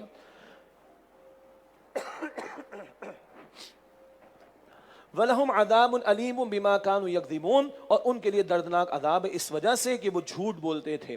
وَإِذَا قِيلَ لَهُمْ لَا تُفْسِدُوا فِي الْأَرْضِ، اور جب ان سے کہا جاتا ہے کہ زمین میں فساد نہ مچاؤ، قَالُوا إِنَّمَا نَحْنُ مُصْلِحُونَ، تو کہتے کہ ہم ہی تو ہیں اصلاح کرنے والے. یعنی خود تو یہ محمد مصطفیٰ علیہ السلام کے مشن میں رکاوٹ ڈال رہے ہیں. یہود کا ساتھ ان منافقین نے دیا، دنیا پرستی میں ڈوب کر دین سے دور ہو کر دنیا کے مفادات میں لگے اور کہہ رہے ہم سے بڑھ کر اصلاح کرنے والا کون ہوگا. آج بھی آپ کو ہمارے ملکوں میں شہروں میں لوگ ملیں گے دین کے خلاف باتیں کرتے ہیں، دین کے راستے کو روکنے کی کوششیں کرتے ہیں، مگر کہتے ہیں ہم سے بڑا اصلاح کرنے والا کون ہوگا. اور دین والوں کو دہشت گرد کہتے ہیں، انا للہ و انا الیہ راجعون. یہ ٹون آج بھی ہے. تو یہ کہتے ہیں ہم ہی تو ہیں اصلاح کرنے والے. اللہ کا تبصرہ، الا انہم هم المفسدون، آگاہ ہو جاؤ بے شک یہی فساد کرنے والے ہیں. ولکن لا یشعرون، لیکن وہ شعور نہیں رکھتے. دنیا کی محبت میں ڈوب کر دین کا سودا کر رہے، ایمان کے تقاضوں سے بھاگ رہے. ان کا پھر کیا ہے؟ آخرت میں عذاب کے سوا کچھ بھی نہیں. فرمایا وَإِذَا قِيلَ لَهُمْ، اور جب ان سے کہا جاتا ہے آمنوا کما آمن الناس، کہ جس طرح اور لوگ ایمان لائے تم بھی ایمان لاؤ. قالوا انؤمن کما آمن السفہاء، تو وہ کہتے ہیں کہ کیا ہم بھی اسی طرح ایمان لے آئیں جس طرح بے وقوف ایمان لائیں. اللہ اکبر. حضور کے پیارے صحابہ وہ ایمان میں معیار ہیں، اسی البقرہ میں پہلے پارے کے آخر میں آ جائے گا. اور وہ دین کی خاطر سب کچھ لٹانے قربان کرنے میں لگے ہوئے ہیں. دنیا پرست منافقین جب یہ دیکھتے کہتے بے وقوف ہے، دماغ خراب ہو گیا، فینیٹکس ہو گئے، نہ جان کی فکر، نہ مال کی فکر، نہ کیریئر کی، نہ پروفیشن کی، نہ بزنس کی، لگائے جا رہے ہیں. دنیا پرست منافق کہتا ہے یہ بے وقوف. اللہ اکبر. کس کو؟ سچے ایمان والوں کو. اللہ کا تبصرہ سنیے، الا انہم هم السفہاء، آگاہ ہو جاؤ بے شک وہی بے وقوف ہیں. ولکن لا یعلمون، لیکن وہ جانتے نہیں ہیں. ان سے بڑا بے وقوف کون ہوگا کہ دنیا بنانے کے چکر میں آخرت برباد کر رہے ہیں. اور سن لیجئے گا بھائی، آج دین میرے اور آپ کے سامنے ہے. آج اس دین کی مغلوبیت کے دور میں مجھے اور آپ کو آگے بڑھنا چاہیے. اور اگر آج ہم دین کی پکار پر لبیک نہیں کہہ رہے، صرف دنیا، کیریئر، پروفیشن، اپنا سیف اینڈ ساؤنڈ مستقبل دنیا کا، اگر ہم بھی اسی چکر میں لگے تو بس میں اپنے آپ سے پوچھ لوں، آپ اپنے آپ سے پوچھ لیں، ہم کہاں کھڑے ہیں؟ بات فتوے کی نہیں ہے، بات قرآن پاک کے مطالعے کے ذیل میں اپنا جائزہ لینے کی ہے۔ وَإِذَا لَقُوا الَّذِينَ آمَنُوا، اور جب یہ منافقین ان لوگوں سے ملتے جو ایمان لائے، قَالُوا آمَنَّا، تو کہتے ہیں کہ ہم ایمان لے آئے۔ وَإِذَا خَلَوْا إِلَىٰ شَيَاطِينِهِمْ، اور جب تنہائی میں اپنے شیاطین یعنی سرداروں کے پاس جاتے ہیں، قَالُوا إِنَّا مَعَكُمْ، تو ان سے کہتے ہیں کہ بے شک ہم تمہارے ساتھ ہیں، إِنَّمَا نَحْنُ مُسْتَهْزِئُونَ، ہم تو مسلمانوں سے مذاق کرتے ہیں۔ اللہ اکبر، یہ ہے دو رخا پن۔ منافق کہتے ہیں دو منہ والے کو، ڈویلٹی والا کردار۔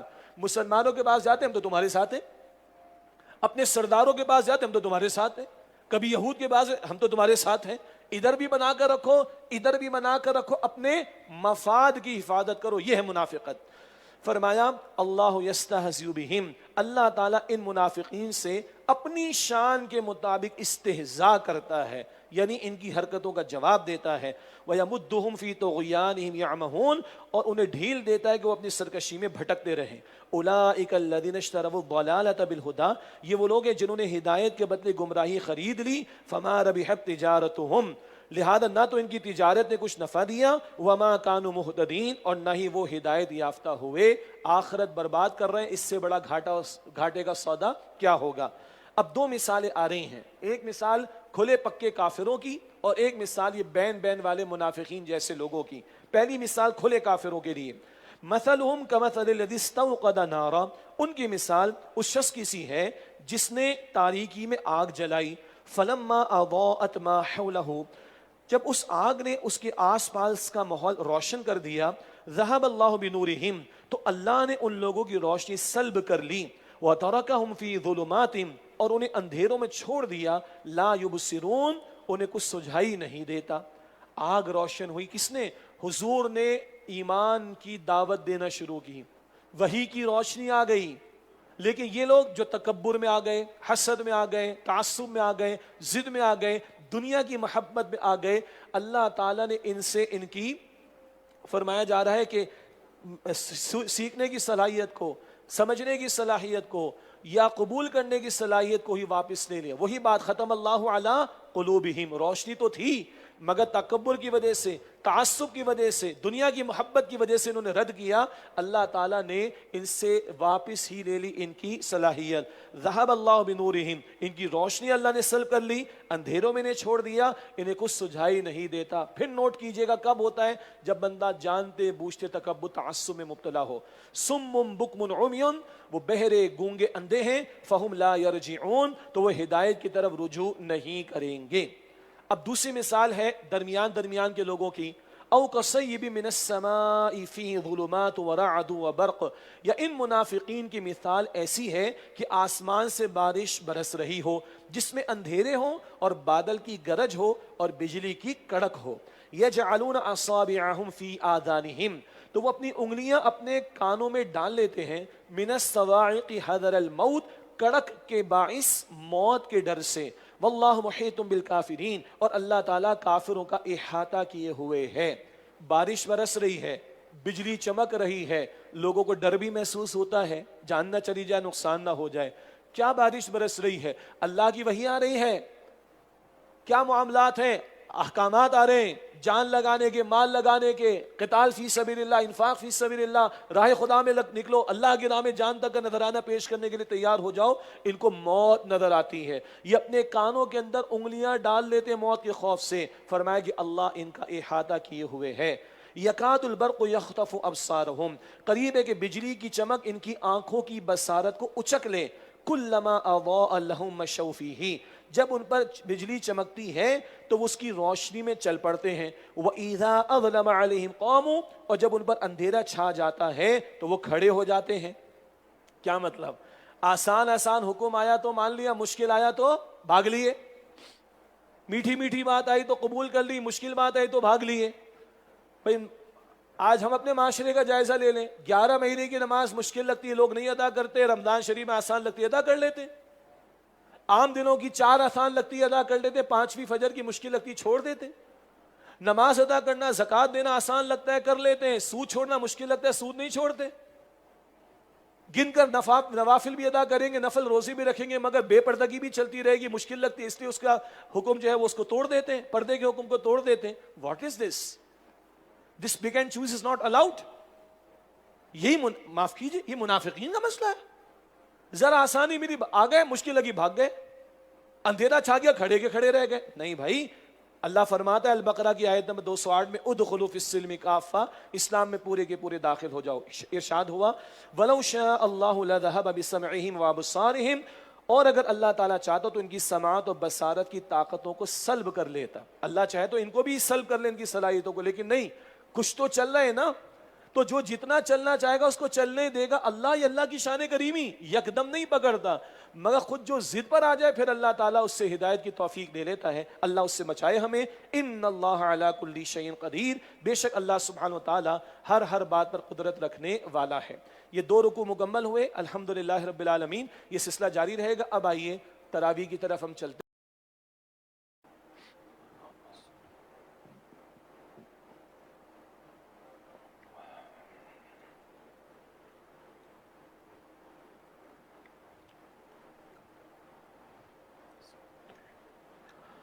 الحمدللہ رب العالمین والصلاة والسلام علی سید الانبیاء والمرسلین، اما بعد.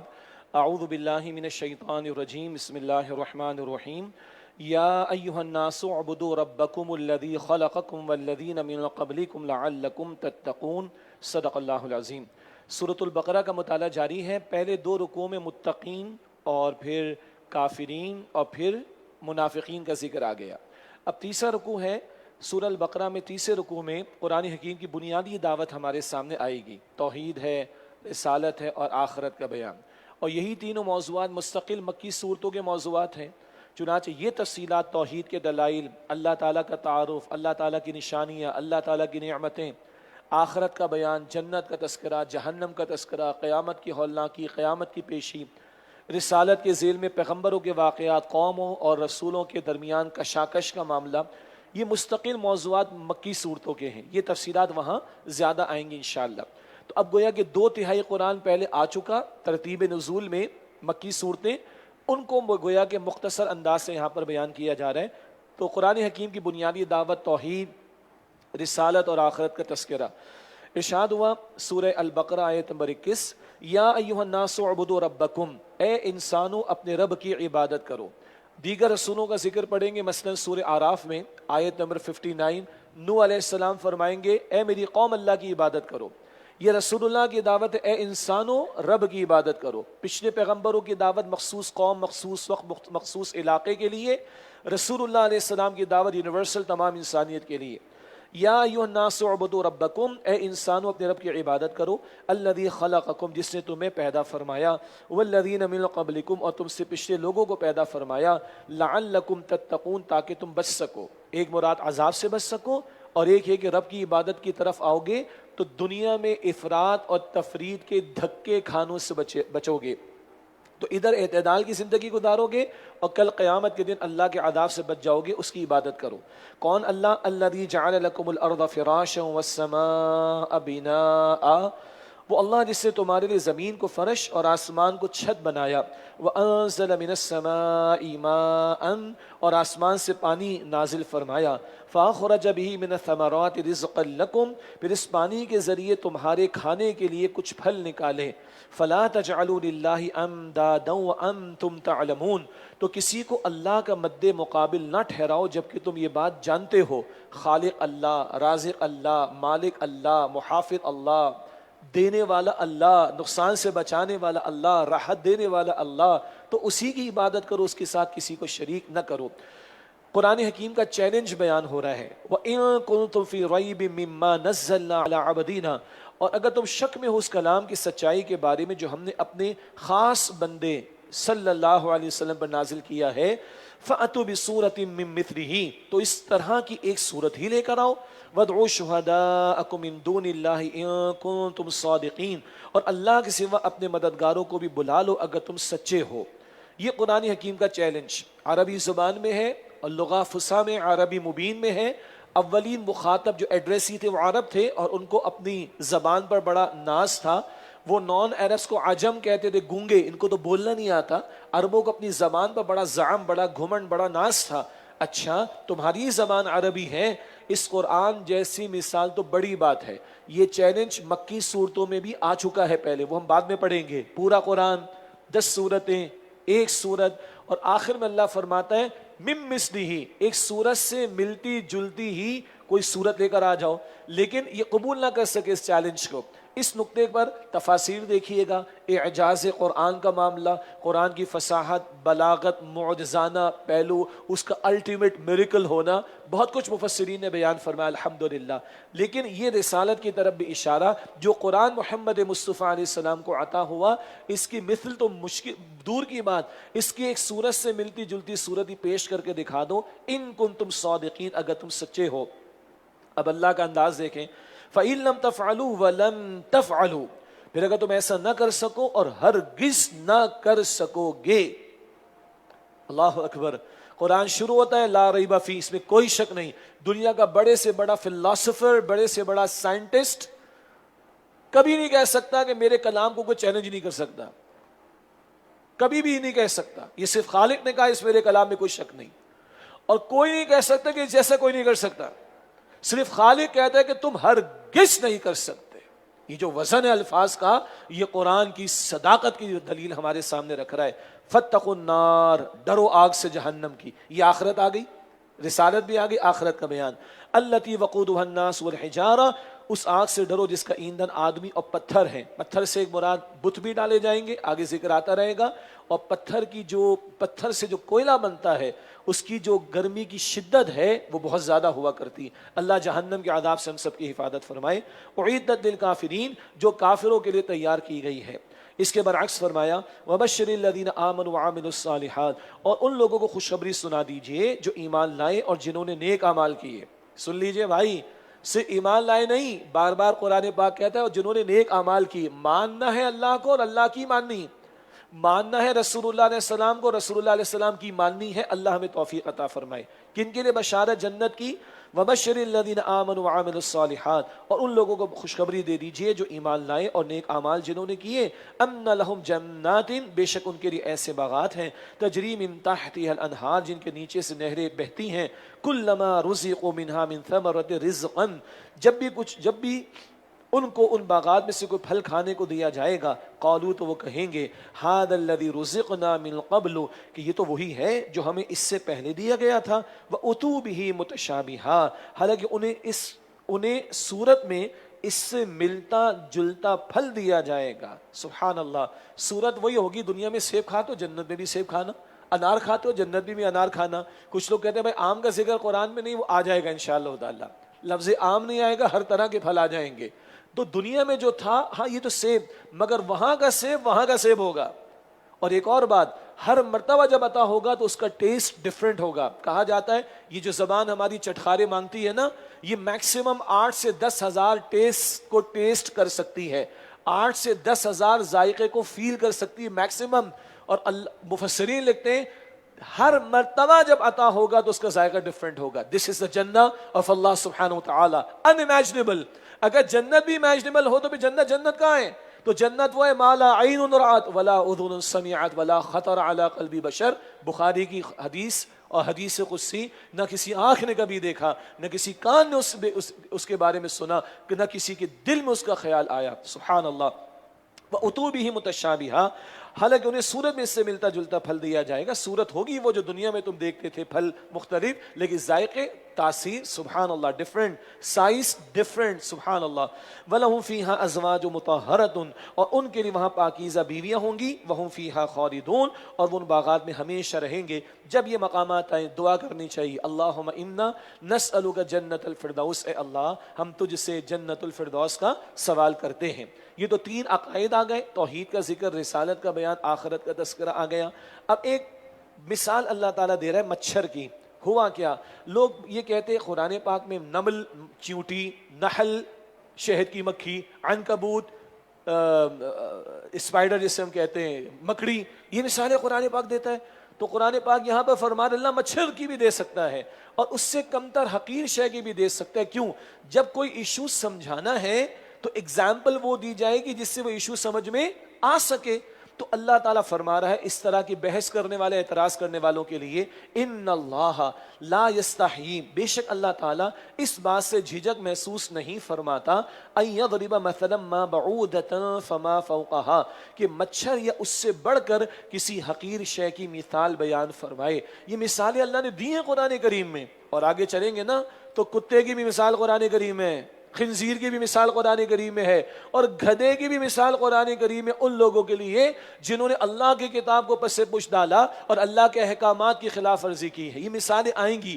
کیوں اللہ دیتا ہے مثالیں؟ فَأَمَّا الَّذِينَ آمَنُوا، لہذا جو لوگ ایمان لائیں، فَيَعْلَمُونَ أَنَّهُ الْحَقُّ مِن رَبِّهِمْ، تو وہ جانتے کہ مثال ان کے رب کی طرف سے حق ہے. وَأَمَّا الَّذِينَ كَفَرُوا، اور جن لوگوں نے کفر کیا، فَيَقُولُونَ، تو وہ کہتے ہیں مَاذَا أَرَادَ اللَّهُ بِهَذَا مَثَلًا، اللہ تعالیٰ نے اس مثال سے کیا ارادہ کیا ہے؟ اب اللہ فرما رہے اللہ کا ارادہ کیا ہے؟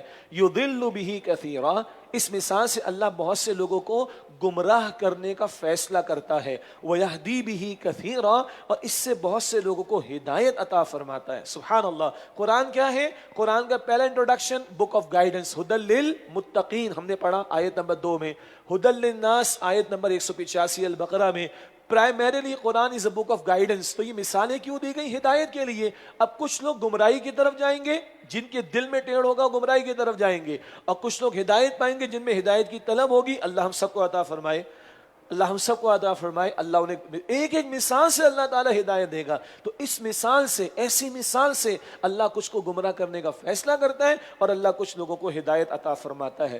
ہمارے ہاں بعض لوگ کہتے رہے ماضی کے اندر، قرآن پاک کو ہاتھ نہ لگانا گمراہ ہو جاؤ گے، انا للہ و انا الیہ راجعون، قرآن کو سمجھ کر مت پڑھنا گمراہ ہو جاؤ گے، استغفر اللہ ربی من کل ذنب واتوب الیہ.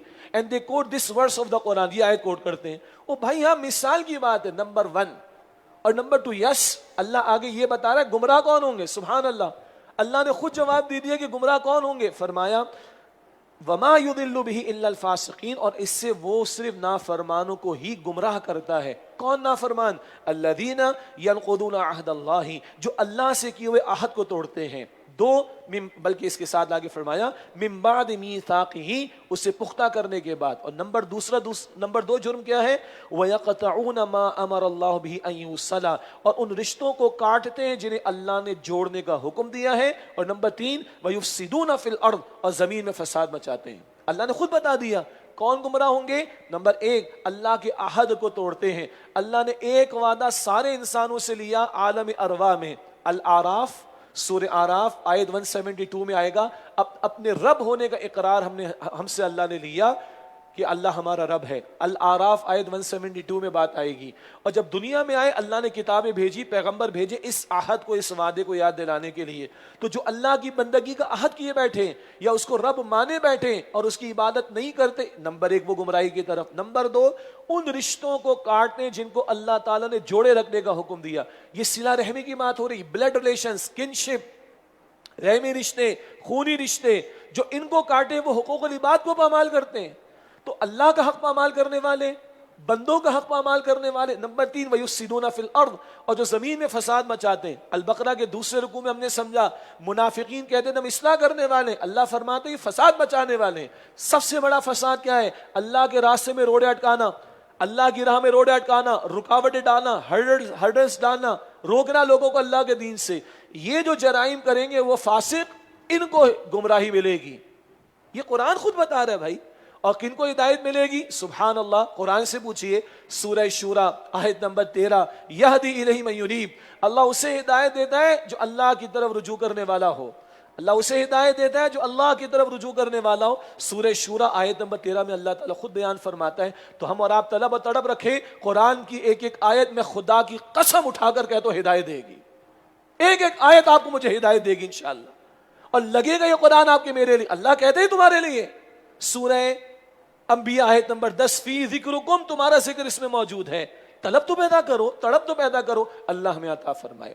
اور جس کے دل میں طلب نہیں ہے، تڑپ نہیں، اللہ کی بندگی کا تقاضا پورا نہ کرے، اللہ کے عہد کو توڑے، بندوں کے ساتھ زیادتیاں کرے، اللہ کے دین کی راہ میں روڑے اٹکائے، اس کو گمراہی ملے گی۔ اللہ گمراہی سے بچائے۔ اولئک هم الخاسرون، یہی لوگ خسارہ اٹھانے والے ہیں۔ اگلی آیت کریمہ تھوڑی گہری ہے اور استاد محترم ڈاکٹر اسرار صاحب رحمۃ اللہ علیہ نے اس کو تفصیل سے بیان بھی کیا، اور ان کے ایک دو کتابچوں میں بھی تفصیل آپ کو ملے گی۔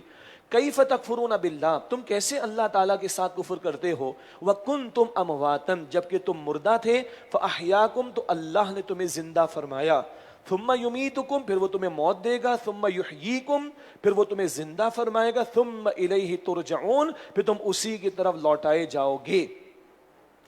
نوٹ کریں، دو موتیں، دو زندگیاں، ان کا ذکر ہے۔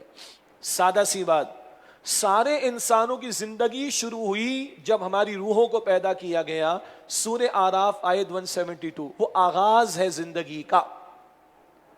اللہ نے اقرار کروایا اپنے رب ہونے کا، پھر ہم سب کو سلا دیا، یہ پہلی موت ہے۔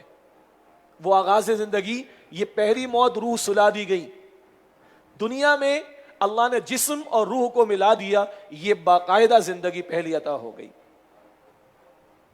موت آئے گی، روح نکال دی جائے گی، یہ دوسری موت ہو جائے گی، اور قیامت کے دن دوبارہ روح دے دی جائے گی، وہ دوسری زندگی ہو جائے گی۔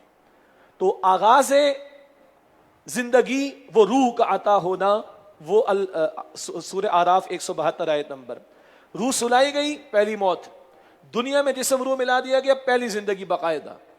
دنیا میں روح نکال دی جائے گی، دوسری موت، اور قیامت میں لوٹائی جائے گی، یہ دوسری زندگی ہوگی۔ استاد محترم ڈاکٹر اسرار صاحب کا بڑا گہرا کتابچہ تحریر ہے ان کی، زندگی، موت اور انسان۔ جن کو اس فلسفیانہ نقطے سے دلچسپی ہو، اس کتابچے کا مطالعہ کیجیے گا، بہت مختصر لیکن بڑی جامع اور تھوڑی ثقیل تحریر ہے ان کی۔ ثم الیہ ترجعون، پھر تم اسی کی طرف لوٹائے جاؤ گے۔ اور فلسفیانہ بحث میں جائے بغیر سادہ سی بات کیا ہے، مرنا ہے بھائی مجھے اور آپ کو، اور اللہ کی طرف پلٹ کر جانا ہے، یہ سمجھنے کے لیے فلسفی بننے کی ضرورت نہیں ہے، سمپل سی بات۔ اللہ تعالیٰ یقین عطا فرمائے۔ هو الذی خلق لکم ما فی الارض جمیعا، وہی اللہ ہے جس سے تمہارے لیے پیدا فرمایا وہ سب کچھ جو زمین میں ہے۔ اللہ نے یہ کائنات تمہارے لیے سجا دی، زمین میں جو کچھ پیدا کیا تمہارے لیے بنا ڈالا۔ تمہیں کیوں بنایا، آگے ذکر آ رہا ہے۔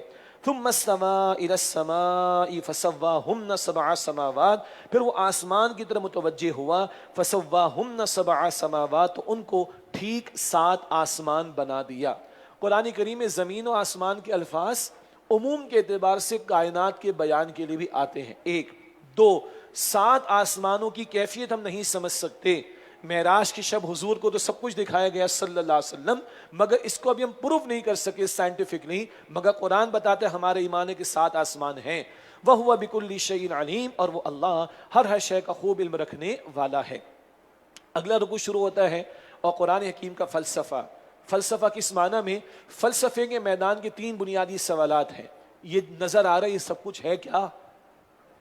یہ کیا ہے؟ یہ کیوں بنی یہ دنیا؟ 1 2 کیا کوئی بنانے والا ہے؟ 3 میں کیوں بنایا گیا؟ اور اگر کوئی بنانے والے تو وہ اور میں، ہم میں کیا نسبت ہے، تعلق ہے، ربط ہے؟ اس کو فلسفے کے میدان میں کہتے ہیں ربط حادث بالقدیم۔ حادث ختم ہو جانے والی شے انسان، قدیم اللہ کی ذات ہمیشہ سے ہمیشہ رہے گا۔ تو ربط حادث بالقدیم، یہ فلسفے کے میدان کے سوالات ہیں۔ فلسفی کہتے ایسے اور ایسے، پیغمبر آ کر کہتے بالکل ہی ایسے، اللہ اکبر کبیرہ۔ فلسفی شک میں ہے، پیغمبر یقین کے ساتھ کلام کرتا ہے۔ یہ جوابات خالق، بندے اور یہ کائنات، اس کے بارے میں جواب اب آ رہا ہے اس 4 رکوع میں، جو کہ قرآن حکیم کی بہت بنیادی تعلیم ہے اور فلسفہ قرآنی کا یہاں پر بیان آ رہا ہے۔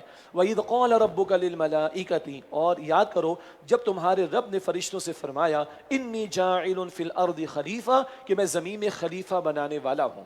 یہ آدم علیہ السلام کا واقعہ آ رہا ہے۔ نوٹ کیجئے گا کل 7 مرتبہ قرآن کریم میں آیا ہے، 6 مرتبہ مکی صورتوں میں آ چکا ہے ترتیب نزول میں۔ 6 مرتبہ مکی صورتوں میں ہے، نزول کے اعتبار سے آخری مرتبہ 7ویں مرتبہ، لیکن ترتیب تلاوت میں یہ پہلی مرتبہ آ رہا ہے۔ باقی 6 مرتبہ مکی صورتوں میں پڑھیں گے، اور ہر مرتبہ جب یہ آئے گا تو کوئی نیا موضوع، نیا نقطہ، نئی بات بھی ہمارے سامنے آئے گی. یہ بھی قرآن کا اعجاز ہے. اس کا پڑھنے والا مستقل بھی پڑھتا رہے, سمجھ سمجھ کر اکتاہٹ کا شکار نہیں ہوگا. مضامین بدلتے بھی ہیں, اور جب مضامین دہرائے جاتے تو نئے نئے نکات بھی سامنے آتے ہیں. تو اب یہ آدم علیہ السلام کی تخلیق کا موقع.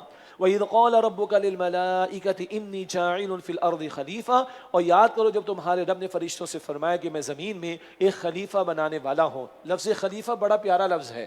آج لوگوں نے بدنام کر دیا, کبھی ڈراموں کے اندر, کبھی فلموں کے اندر, کبھی چوراہے پر, کبھی دوستوں کے درمیان, کبھی چائے کے کھوکے پر اس کو لوگوں نے بدنام کر دیا. کبھی IS داعش کے نام پر اس کو بدنام کر دیا. کبھی اسلامو فوبیا والوں نے مسلمانوں پر جو فکری سطح پر بمبارڈمنٹ کی ہے تو کچھ اپنے بھی خلافت کے لفظ سے الرجک ہونا شروع ہو گئے. یہ قرآن کا لفظ ہے بھائی, اور یہ اتنا ہی پرانا ہے جتنا انسان پرانا ہے. آدم علیہ السلام پہلے انسان, پہلے نبی, پہلے خلیفہ.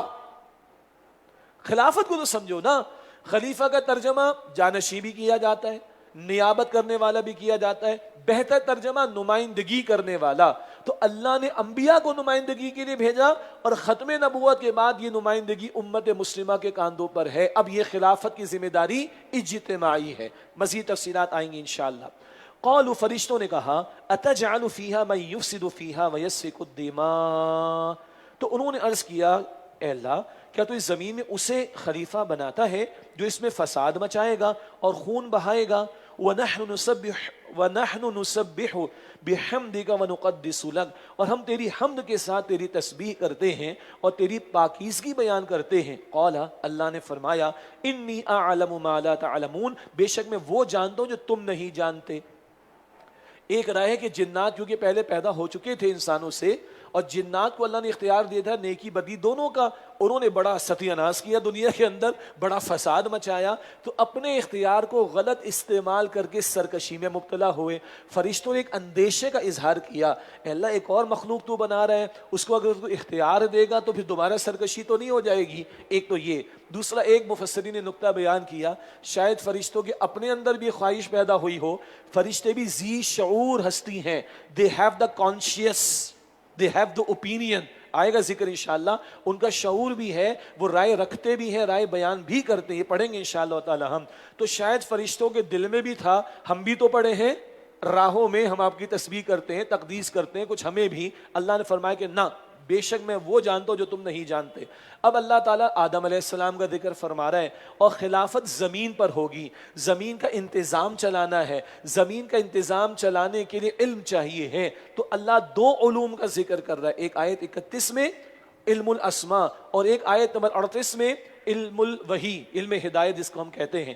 وَعَلَّمَ آدَمَ الْأَسْمَاءَ كُلَّهَا, اور اللہ نے آدم کو تمام چیزوں کے نام سکھائے علیہ السلام. یہ تمام چیزوں سے ایک مراد دی گئی, پوٹینشلی تمام علوم فنون جو دنیا میں آ کر انسان ڈسکور کرے گا, اپنی محنت سے حاصل کرے گا. ہم اس کو عصری تعلیم کہہ لیں, دنیاوی تعلیم کہہ لیں, سائنٹیفک نالج کہہ لیں, دنیاوی علوم کہہ لیں, انگلش میں ایکوائرڈ نالج کہہ لیں, واٹ ایور اٹ میں بی.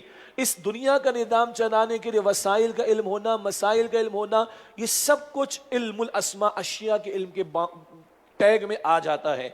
فرمایا کہ ثم عرضهم على الملائکۃ, پھر انہیں فرشتوں کے سامنے اللہ نے پیش کیا. فقال انبئونی باسماء هؤلاء, پھر فرمایا کہ مجھے ان چیزوں کے نام بتاؤ, ان کنتم صادقین, اگر تم سچے ہو. اب اللہ ڈیمونسٹریٹ کرا رہا ہے فرشتوں کے سامنے, تم نے ایک خدشے کا اظہار کیا نا, لو میں آدم کو اگر خلافت دے کر بھیج رہا ہوں تو ویل ایکوپڈ کر کے بھیج رہا ہوں, ذرا ان چیزوں کے نام تو بتاؤ. قالوا سبحانک, بڑا پیارا جواب ہے. اللہ مجھے بھی آپ کو بھی عاجزی عطا فرمائے. سنیے, قالوا سبحانک, انہوں نے عرض کیا اللہ تو پاک ہے, تو ہر عیب سے پاک ہے. اللہ پاک ہے, ہر عیب و کمزوری سے پاک ہے. لا علم لنا الا ما علمتنا, ہمارے پاس تو اتنا ہی علم ہے جتنا تو نے ہمیں سکھایا. ہمیں تو کچھ آتا ہی نہیں, بس اتنا جتنا تو نے سکھایا. یہ جو آج ہے نا, it's me, it's my style, it's my فلاں, یہ میں نے دھوپ میں بال سفید نہیں کیے, ہاں برسوں لگائے, ارے مفت میں نہیں ہوا, جان لگائیے, یہ کیا, یہ میں شیطان نے کی تھی, مارا گیا. اللہ محفوظ رکھے. فرشتے سبحانک, اللہ تو پاک ہے. لا علم لنا الا ما علمتنا, ہمیں کوئی علم نہیں سوائے وہ اللہ جو تو نے ہمیں سکھا دیا. انک انت العلیم الحکیم, بے شک اللہ تو خوب علم رکھنے والا ہے، تو خوب حکمت والا ہے. We surrender in front of you. Allah ہماری کوئی چاہت نہیں، تیرا فیصلہ بالکل صحیح، کیوں؟ تیرا فیصلہ حکمت والا ہوگا، تو علیم ہے اور تو حکیم ہے. قال، اللہ نے فرمایا، یا آدم، اے آدم، انبئہم باسمائہم، تم ان فرشتوں کو ان چیزوں کے نام بتاؤ. فلما انبأہم باسمائہم، پھر جب انہوں نے ان فرشتوں کو ان چیزوں کے نام بتائے، قال، اللہ نے فرمایا، الم اقل لکم، کیا میں نے تم سے نہیں کہا تھا، انی اعلم غیب السماوات والارض، بے شک میں جانتا کہ بے شک میں آسمانوں اور زمینوں کی سب پوشیدہ باتوں کو خوب جانتا ہوں. واعلم ما تبدون وما کنتم تکتمون، اور میں جانتا ہوں جو تم ظاہر کرتے ہو اور جو تم چھپاتے ہو. میں نے کہا تھا نا مجھے سب معلوم ہے. تو یہ اللہ نے پورا ڈیمونسٹریشن تو فرشتوں کے سامنے کرایا. ایک اور بھی پہلو تھا، استاد محترم ڈاکٹر اسرار صاحب نے ذکر فرمایا، یہ فرشتے کیا ہیں؟ یہ اللہ کے سول سروس ہے. کوئی آسمان، کوئی پہاڑ، کوئی بارش، کوئی رزق، کوئی یہ کوئی وہ، یہ سارے وسائل اب انسان نے استعمال کرنے ہیں نا، تو اللہ کی سول سروس کو کلیئرٹی دی جا رہی ہے. یہ حضرت انسان کو بھیج رہا ہوں میں، اس کو کرنے دینا، ڈسکور کرنے دینا، انوینٹ کرنے دینا، ویلیو ایڈیشن کرنے دینا، واٹ ایور اٹ میں بی. اور آگے اللہ سجدہ بھی کروا رہا ہے. پہلے اللہ نے ڈیمونسٹریشن کرا دیے، دے کر بھیج رہا ہوں، اور آگے اللہ تعالیٰ نے فرمایا جو کچھ میں جانتا ہوں جو تم ظاہر کرتے ہو چھپاتے ہو. وَإِذْ قُلْنَا لِلْمَلَائِكَةِ اسْجُدُوا لِآدَمَ، اور یاد کرو جب ہم نے فرشتوں کو حکم دیا کہ آدم کو سجدہ کرو. فَسَجَدُوا إِلَّا إِبْلِيسَ، تو سب فرشتوں نے سجدہ کیا سوائے ابلیس کے. ابا واستکبر، اس نے انکار کیا اور تکبر کیا. وکان من الکافرین، اور وہ کافروں میں سے ہو گیا. سارے فرشتوں نے سجدہ کیا سوائے ابلیس کے، لیکن یہ فرشتہ نہیں ہے، اس کا نام عزازیل، اصلاً عزازیل. جب اللہ کی نافرمانی کی تو شیطان بنا، اور اللہ کی رحمت سے دور ہوا تو ابلیس، مایوس ہو جانا، ابلیس قرار پایا. تو یہ اس کی سی وی ہے شیطان کی. نام عزازیل، حرکت نافرمانی تو شیطان، اور پھر طرز عمل مایوس ہوا تو ابلیس. تو یہ فرشتوں میں سے نہیں ہے، یہ جنات میں سے ہے، اور جنات سرکشی بھی کر سکتے ہیں خیر کے کام کے ساتھ. یہ ذکر آئے گا سورۃ الکہف آیت نمبر 50 میں، کان من الجن، یہ جنات میں سے. اچھا، تمام فرشتوں نے سجدہ کیا سوائے ابلیس کے، اور اس نے انکار بھی کیا، تکبر بھی کیا. وَكَانَ مِنَ الْكَافِرِينَ، اور یہ کافروں میں سے ہو گیا. وَقُلْنَا يَا آدَمُ اسْكُنْ أَنْتَ وَزَوْجُكَ الْجَنَّةَ، اور ہم نے کہا کہ اے آدم تم اور تمہاری بیوی جنت میں رہو. وَكُلَا مِنْهَا رَغَدًا حَيْثُ شِئْتُمَا، اور اس میں جہاں سے چاہو جی بھر کر کھاؤ پیو. وَلَا تَقْرَبَا هَذِهِ الشَّجَرَةَ، اور تم دونوں اس درخت کے قریب نہ جانا. فَتَكُونَا مِنَ الظَّالِمِينَ، ورنہ تم دونوں نقصان کاروں میں سے ہو جاؤ گے، یعنی نقصان کرنے والوں میں سے ہو جاؤ گے. اب اس کے بارے میں بھی کچھ تفصیلات ہیں. ایک، یہ کوئی خاص ایک جنت کا معاملہ، اور ہماری سبق آموزی کے لیے یہ ڈیمونسٹریشن ہوا، اللہ نے نقل فرمایا اور بتایا گیا کہ دنیا میں شیطان تمہیں ورغلانے کی کوشش کرے گا، اور کچھ چیزیں اللہ منع فرمائے گا اس کی طرف لے جانے کی کوشش کرے گا، تو چوکنے رہنا. ہمارے اماں ابا آدم و حوا علیہم السلام، ان کا یہ واقعہ ہماری سبق آموزی کے لیے بیان ہو رہا ہے. تو اللہ نے کہا کھاؤ پیو جہاں سے چاہو، اور وہ جو اصل جنت ہوگی اللہ ہم سب کو عطا فرمائے، وہاں تو یہ ہوگا جو چاہو گے ملے گا. اس درخت کے قریب نہ جانا، یہ ہے جو دنیا میں نافرمانی کے راستے ہیں جن کی طرف شیطان لے جانے کی کوشش کرے گا، اس کے بارے میں متنبع کیا جا رہا ہے. فَأَزَلَّهُمَا الشَّيْطَانُ عَنْهُمَا، پھر شیطان نے دونوں کو وہاں سے ڈگمگا دیا. فَأَخْرَجَهُمَا مِمَّا كَانَ فِيهِ، اور جس عیش و آرام میں تھے اس سے ان کو نکلوا دیا. وَقُلْنَا اهْبِطُوا بَعْضُكُمْ لِبَعْضٍ عَدُوٌّ، اور پھر ہم نے کہا تم سب یہاں سے اتر جاؤ، تم میں سے بعض کے دشمن ہوں گے. وَلَكُمْ فِي الْأَرْضِ مُسْتَقَرٌّ وَمَتَاعٌ إِلَىٰ حِينٍ، اور تمہارے لیے زمین میں ٹھکانہ ہے اور ایک مقررہ وقت تک کے لیے فائدہ اٹھانا ہے. یہ چند باتیں اور آ گئیں. شیطان نے ڈگمگا دیا ان کو. یہ یکدم نہیں ہوا، 6 مرتبہ مکی صورتوں میں جب جائیں گے پڑھیں گے تو تفصیلات آئیں گی. بہت اس نے قسمیں اٹھائی، بڑے سبز باغ دکھائے وغیرہ وغیرہ وغیرہ وغیرہ. مگر یہ ہونا تھا اس لیے کہ اللہ کی مشیت تھی اور ہمیں سبق دینا مقصود تھا، تو یہ ہوا. ایک بات. دوسری بات فرمایا کہ دیکھو اب یہاں سے جاؤ، تم میں سے بعض کے دشمن ہوں گے. ایک مراد اصل دشمنی انسان اور شیطان کے درمیان ایک، اور دوسری دشمنی انسانوں کے درمیان. کبھی شوہر بیوی میں بھی ہو جاتی، کبھی دوستوں میں بھی ہو جاتی، کبھی رشتہ داروں میں بھی ہو جاتی ہے، تو اصل شیطان اور انسان کے درمیان، اور نمبر 2 خود انسانوں کے درمیان. اور زمین پر جا رہے ہو ہمیشہ کے لیے نہیں، تھوڑے سے معین وقت تک کے لیے. آگے ارشاد ہوا فَتَلَقَّى آدَمُ مِن رَبِّهِ كَلِمَاتٍ، پھر آدم علیہ السلام نے اپنے رب سے توبہ کے کچھ کلمات سیکھ لیے. فَتَابَ عَلَيْهِ، تو اللہ نے ان کی توبہ قبول فرمائی. إِنَّهُ هُوَ التَّوَّابُ الرَّحِيمُ، بے شک وہ اللہ خوب توبہ قبول فرمانے والا، نہایت رحم فرمانے والا ہے. وہ کیا الفاظ ہیں؟ سورۃ الاعراف آیت نمبر 23 میں الفاظ ہیں ربنا ظلمنا انفسنا وَإِن لَّمْ تَغْفِرْ لَنَا وَتَرْحَمْنَا لَنَكُونَنَّ مِنَ الْخَاسِرِينَ. اللہ فرما رہے آدم نے سیکھ لیے رب سے. کتنا پیارا رب ہے، وہ تو ہمارے اماں ابا ہیں، ان کا تو واقعہ ہماری سبق آموزی کے لیے کوئی بحث نہ کرے اس پر. ایک لغزش کا معاملہ ہو گیا. ہمارے لیے کیا ہے، بڑا پیارا رب ہے. خطا ہو جائے تو وہ رب کہتا ہے میں ہی توبہ قبول کرتا ہوں اور میں تمہیں سکھا رہا ہوں کہ ایسے مجھ سے دعا مانگنا. اللہ اکبر کبیرہ. تو ہمارے اماں ابا نے جو دعا مانگی سورہ اعراف آیت نمبر 23 ربنا ظلمنا انفسنا، اے ہمارے رب ہم نے اپنی جانوں کا نقصان کیا. وَإِن لَّمْ تَغْفِرْ لَنَا وَتَرْحَمْنَا، اور اگر تو نے ہم پر رحم نہ فرمایا اور ہمیں معاف نہ کر دیا، لَنَكُونَنَّ مِنَ الْخَاسِرِينَ، تو ہم تو خسارہ اٹھانے والوں میں سے ہو جائیں گے. لغزش ہو گئی، مگر اللہ نے خود کلمات سکھا دیے. کیوں؟ آدم جھک گئے نا، جھک گئے تو اللہ کو پسند آیا. اللہ نے کلمات بھی سکھائے، معاف کر کے زمین پر بھیجا. اور شیطان مردود اڑ گیا تھا، وہ اللہ کی رحمت سے دور ہو گیا. فرمایا قُلْنَا اهْبِطُوا مِنْهَا جَمِيعًا، ہم نے کہا تم سب یہاں سے اتر جاؤ. فَإِمَّا يَأْتِيَنَّكُم مِّنِّي هُدًى، پھر اگر تمہارے پاس میری طرف سے ہدایت آئے، فَمَن تَبِعَ هُدَايَ، تو جس نے میری ہدایت کی پیروی کی، فَلَا خَوْفٌ عَلَيْهِمْ وَلَا هُمْ يَحْزَنُونَ، تو ان پر نہ کوئی خوف ہوگا اور نہ وہ غمگین ہوں گے. اب دوبارہ اللہ کہہ فرما رہے کہ اتر جاؤ یہاں سے. وہ خاص ایک جنت، وہاں سے زمین کی طرف، اور آپس کی دشمنی، وہ بات پہلے ہم پڑھ چکے. اب بتایا جا رہا ہے جب ہدایت آئے، یہ دوسرا علم آ گیا. پہلا علم آیت نمبر 31 علم الاسماء، ایکوائرڈ نالج، جو بندے اپنی محنت سے حاصل کر سکے، اور وہ ڈسکور ہوتا چلا جا رہا ہے. آج ہم یونیورس میں جا رہے ہیں، ادھر جا رہے ہیں، ٹھیک ہو گیا. یہ سب کچھ پوٹینشلی پرائمریلی اصلاً آدم علیہ السلام کو دے دیا گیا تھا. لیکن اب دوسرا علم کون سا؟ ہدایت. یہ ریویلڈ نالج ہے، یہ اللہ کی عطا سے ملتا ہے. کوئی اپنی محنت سے نبی نہیں بن سکتا، یہ اللہ کے چننے سے معاملہ بنتا ہے. اور وہ سلسلہ محمد مصطفیٰ علیہ السلام پر ختم ہوا. آج دنیا کا سب سے بڑا مسئلہ کیا ہے؟ بقول ہمارے استاد ڈاکٹر اسرار صاحب کے رحمۃ اللہ علیہ، ایک آنکھ کھلی ہوئی دنیاوی علوم کی. کالجز بڑھ رہے ہیں، یونیورسٹیز بڑھ رہی ہیں، دنیا کے اندر ریسرچ بڑھ رہی ہے، اور جناب بلینس آف ڈالرز لگا دیے مارس کی، مریخ کی، مٹی پر ریسرچ کے لیے. Billions of dollars. اور یہاں اس وقت زمین پر دنیا کی ترقی یافتہ قوموں کا بدترین سلوک ہے انسانیت کے ساتھ. عراق کے اندر 10 لاکھ شہید، افغانستان کے اندر جو ہے وہ 15 لاکھ شہید، اور ہزاروں شہادت فلسطین کے اندر، سینکڑوں شہادت برما کے اندر. اور یہ دنیا کے ترقی یافتہ ملکوں یہ ویٹو کرتے ہیں. ان مظلوموں کی داد رسی کے لیے اٹھنے والی کسی ریزولوشن کو ویٹو کرتے ہیں لوگ.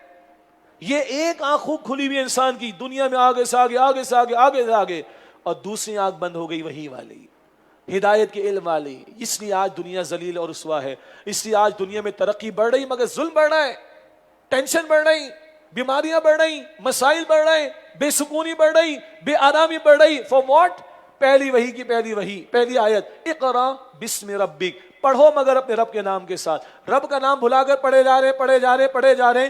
بائی لارج باٹم لائن، سسک رہی ہے انسانیت، پنپ نہیں رہی ہے، مر رہی ہے انسانیت، ظلم کی چکی میں پس رہی ہے، وہ اس کو جینے کا حق نہیں مل رہا. اللہ فرما رہا ہے جب میرے پاس ہدایت تمہارے پاس آئے گی، جو میری ہدایت کی پیروی کریں گے، نہ ایسے لوگوں پر کوئی خوف ہوگا، نہ ایسے لوگوں پر کوئی غم ہوگا.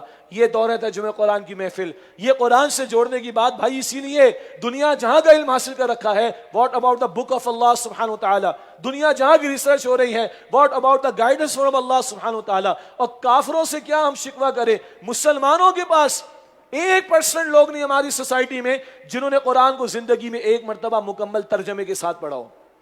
1% لوگ نہیں ہماری سوسائٹی میں. میں پوری دیانتداری کے ساتھ عرض کر رہا ہوں. تو کہاں سے اللہ کی رحمت آنی؟ کہاں سے میرے اور آپ کے مسائل حل ہونے؟ کہاں سے سکون اور آرام میسر آنا ہے؟ یہ ہے جو میسج پہلے شروع دن اللہ اس سورۃ البقرہ کی ابتدائی آیات میں ہمارے سامنے رکھ رہا ہے. فلا خوف علیہم ولا هم يحزنون.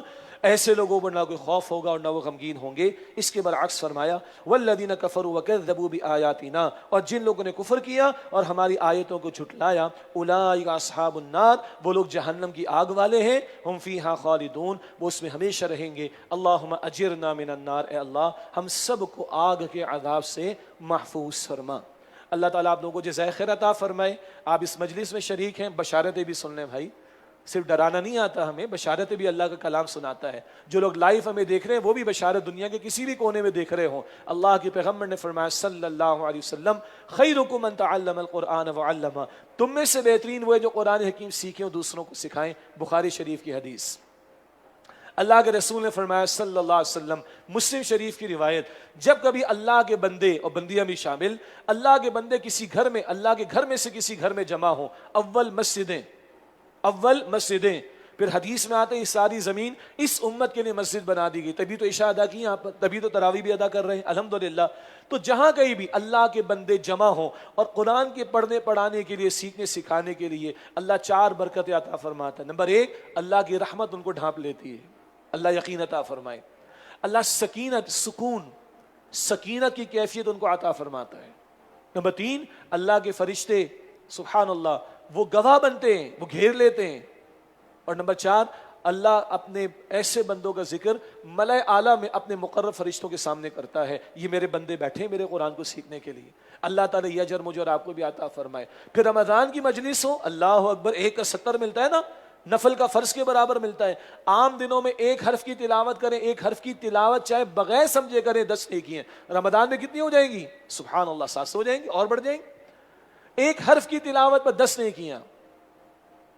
ایک آیت سمجھنا کتنا قیمتی ہوگا۔ اللہ کے رسول نے فرمایا صلی اللہ علیہ وسلم، سنن ابن ماجہ کی حدیث میں، قرآن کی 1 آیت کو سمجھنا 100 رکعت نفل سے زیادہ افضل ہے، 100 رکعت نفل سے زیادہ افضل ہے۔ ترجمہ بھی، تشریح بھی، وضاحت بھی، کیا بات ہے، کیا کرنے کو کہا جا رہا ہے، کس سے روکا جا رہا ہے، ذہن میں رہے۔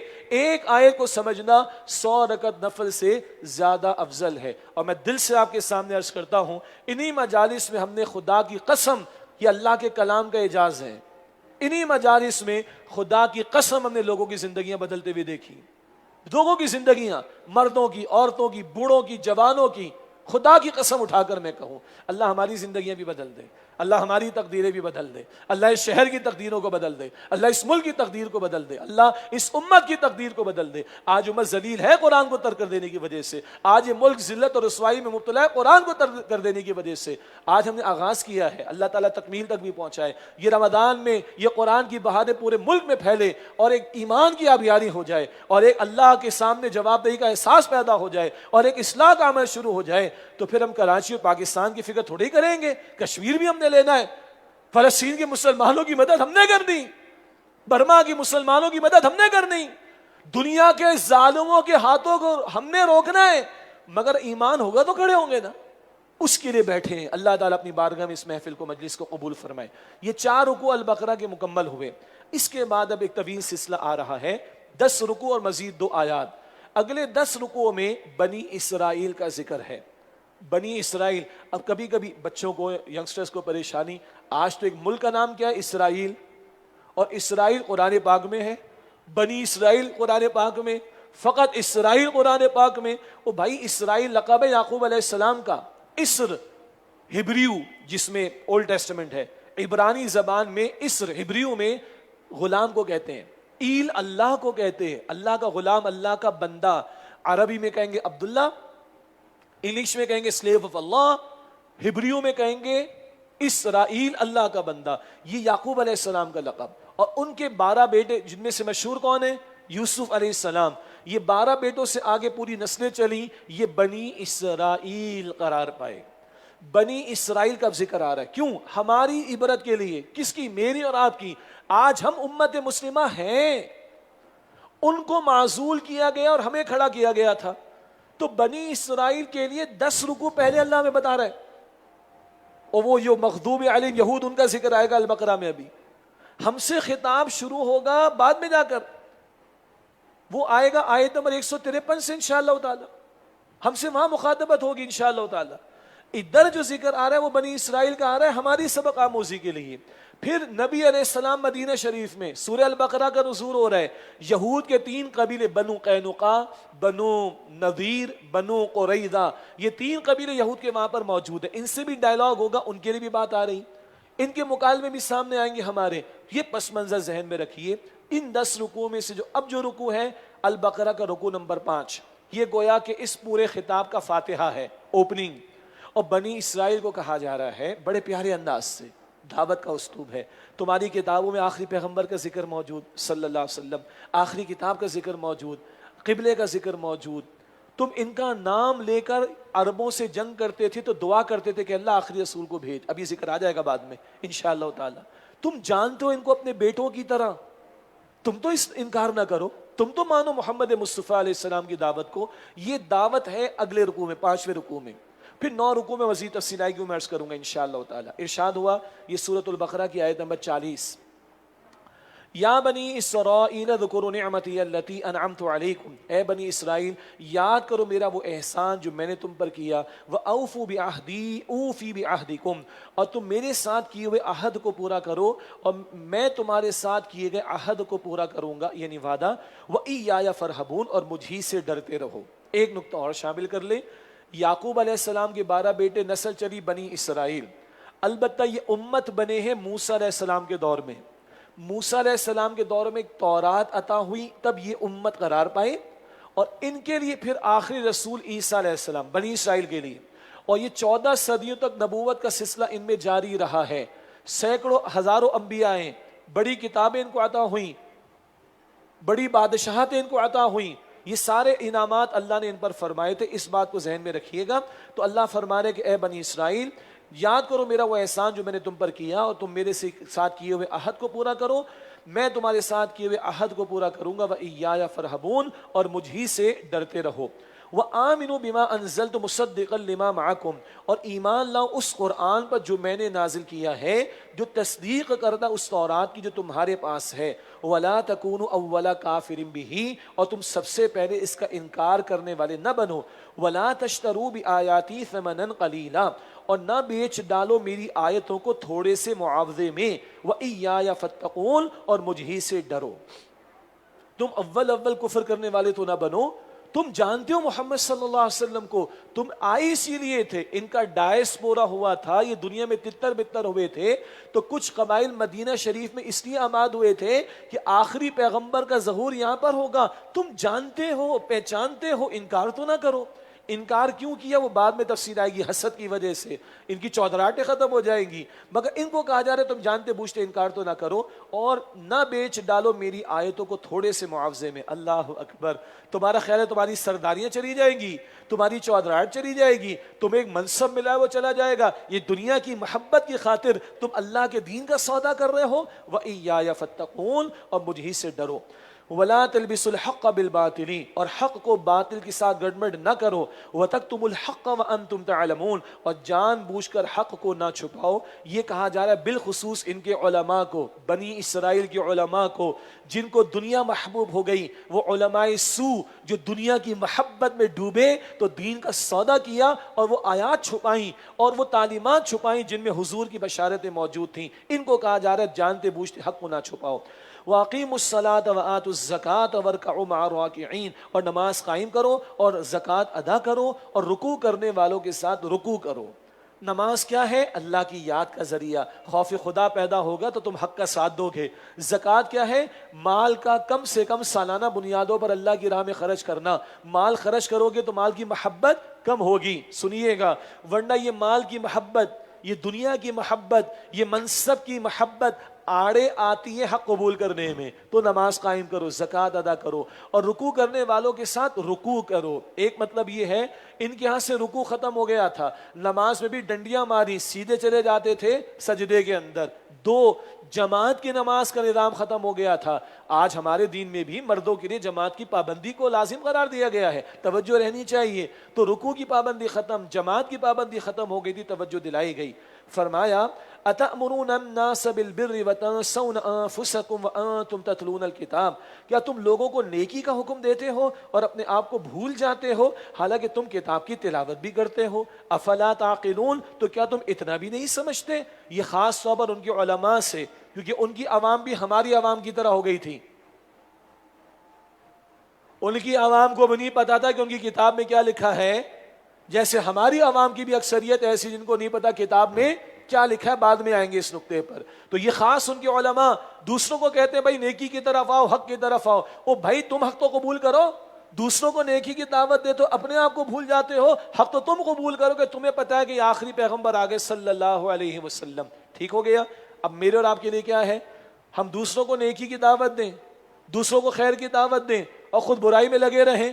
بھئی 100% پرفیکٹ تو کوئی نہیں، مگر قول و فعل کا تضاد بھی چلتا رہے، یہ بات اللہ کو پسند نہیں ہے. یہی نقطہ سورہ صف کی آیت 2 اور 3 میں ہے. لِمَ تَقُولُونَ مَا لَا تَفْعَلُونَ، کیوں وہ کہتے ہو جو تم کرتے نہیں. یہ بات اللہ کو انتہائی ناراض کر دینے والی کہ تم وہ کہو جو تم کرتے نہیں ہو.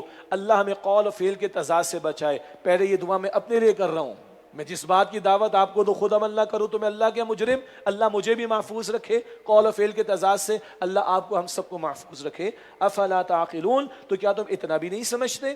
واستعینوا بالصبر والصلاۃ، اور صبر اور نماز کے ذریعے مدد حاصل کرو. یہ امتوں کو تعلیم دی جا رہی ہے. یہ الفاظ ہم سب کو یاد ہیں. جب ہم سے خطاب شروع ہوگا، نبی علیہ السلام کی امت سے خطاب شروع ہوگا، البقرہ کی آیت 153 سے شروع ہوگا. مشہور آیت ہے استعینوا بالصبر والصلاۃ، وہ بھی ہم سے مخاطبت ہے. ان سے بھی کہا جا رہا ہے استعینوا بالصبر والصلاۃ، صبر اور نماز سے مدد حاصل کرو. صبر کانٹا چبھنے پر بھی ہے، بیماری پر بھی ہے، اور دین کی راہ میں مشقت ہے اس پر بھی بڑا صبر ہے.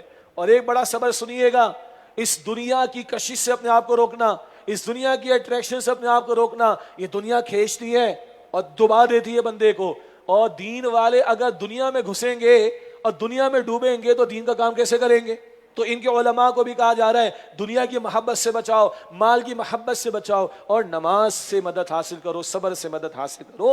وَإِنَّهَا لَكَبِيرَةٌ إِلَّا عَلَى الْخَاشِعِينَ، اور بے شک وہ بڑی بھاری بات ہے مگر ان لوگوں پر نہیں جو عاجزی اختیار کرنے والے ہیں. ایک مراد نماز ہے بھاری بات، آدمی کو سیٹ چھوڑنا پڑتی ہے، بستر چھوڑنا پڑتا ہے.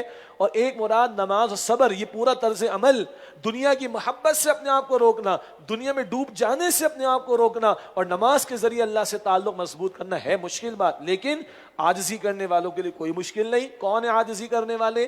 الذین یظنون انہم ملاقو ربہم، جو یقین رکھتے ہیں کہ بے شک وہ اپنے رب سے ملنے والے ہیں. وَأَنَّهُمْ إِلَيْهِ رَاجِعُونَ، اور بے شک وہ اسی کی طرف پلٹ کر جانے والے ہیں. یہ ہے آخرت کا معاملہ. اللہ کی قسم قرآن کا ہر صفحہ تقریباً آخرت کے بیان پر ہے، اور اتنا آج ہم دور ہیں. خدا کی قسم ہر صفحہ قرآن کا آخرت سے بھرا ہوا ہے. یہ آخرت کا تذکرہ ہر صفحے پر کہیں نہ کہیں کسی نہ کسی انداز میں ملے گا. نماز، روزہ، قربانی، مشقت، ارے کچھ مشکل نہیں ہوگا اگر یقین ہوگا میں نے اللہ کے سامنے کھڑا ہونا ہے. اور اللہ کی قسم میرے رب نے جنت میں وہ کچھ تیار کیا ہے. میرے رسول نے بتایا ایک غوطہ بندہ جنت میں لے گا، just one single dip into the paradise, one single dip into the paradise. ایک غوطہ بندہ جنت میں لے گا اور اللہ پوچھے گا تو نے دنیا میں کوئی تکلیف دیکھی، دنیا میں کوئی مصیبت دیکھی؟ کہے گا اللہ تیری ذات کی قسم کوئی تکلیف نہیں آئی مجھ پر، تیری ذات کی قسم کوئی پریشانی مجھ پر نہیں آئی، تیری ذات کی قسم کوئی مصیبت مجھ پر نہیں آئی. ایک غوطہ لے کر جنت کا بندہ ساری دنیا کی مشقتوں کو بھول جائے گا. جب جنت میں ہوگا تو اس کے مزوں کا عالم کیا ہوگا. ہاں، جو جنت کا طلبگار ہو، جو اللہ کا طلبگار ہو، اس سے آج دنیا میں کوئی تکلیف پریشان کرے گی؟ ہوگی تکلیف، پریشان نہیں ہوگا، وہ مطمئن رہے گا، جھیلے گا اللہ پر ایمان رکھ کر. اسے پتا ہے کہ میرے رب نے دنیا عارضی بنائی ہے، یہاں کی زندگی بھی عارضی ہے، یہاں کی تکلیف بھی عارضی ہے، یہاں کی مصیبت بھی عارضی ہے، اور جنت کی راحت وہ ہمیشہ ہمیشہ کے لیے ہے. الذین یظنون انہم ملاقو ربہم، جو یقین رکھتے ہیں کہ بے شک وہ اپنے رب سے ملنے والے ہیں. وَأَنَّهُمْ إِلَيْهِ رَاجِعُونَ، اور بے شک وہ اس کی طرف پلٹ کر جانے والے. اللہ یہ یقین مجھے آپ کو ہم سب کو عطا فرمائے. یہ بنی اسرائیل کو دعوت دے دی گئی اور ان کو اول تم کافر نہ بنو کہہ دیا گیا، اور حضور پر ایمان لانے کو کہہ دیا گیا. یہ ٹائٹل، یہ خطاب ذہن میں رہے، یہ سب پر اپلائی ہوگا جہاں جہاں ذکر ابھی چلتا چلا جائے گا.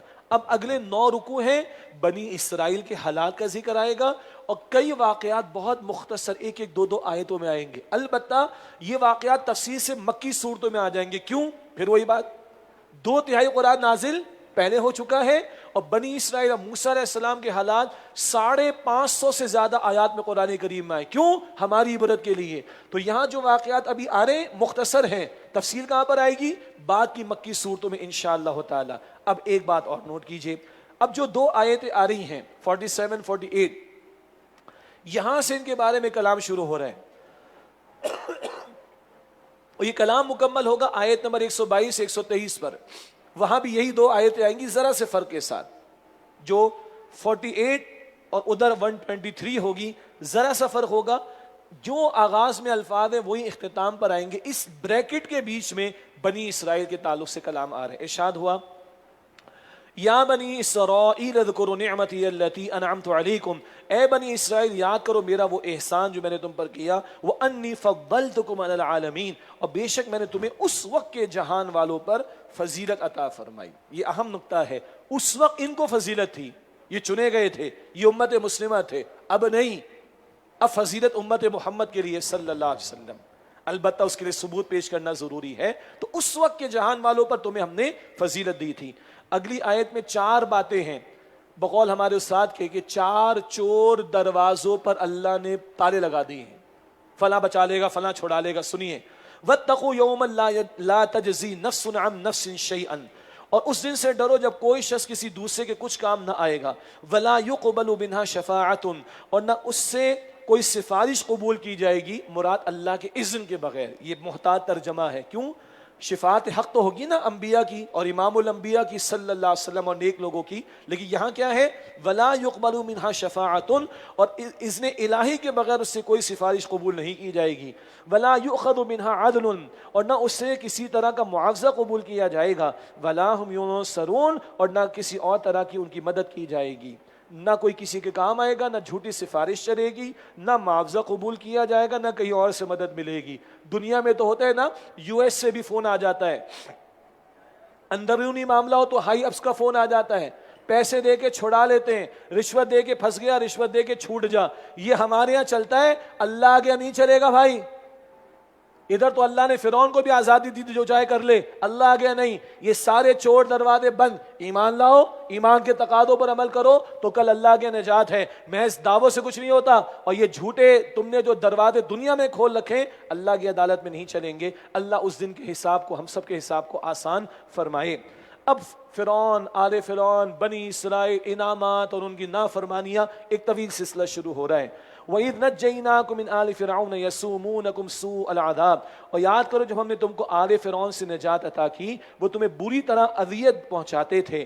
يُذَبِّحُونَ أَبْنَاءَكُمْ وَيَسْتَحْيُونَ نِسَاءَكُمْ، تمہارے بیٹوں کو ذبح کرتے تھے اور تمہاری عورتوں یعنی بیٹیوں کو زندہ چھوڑ دیتے تھے.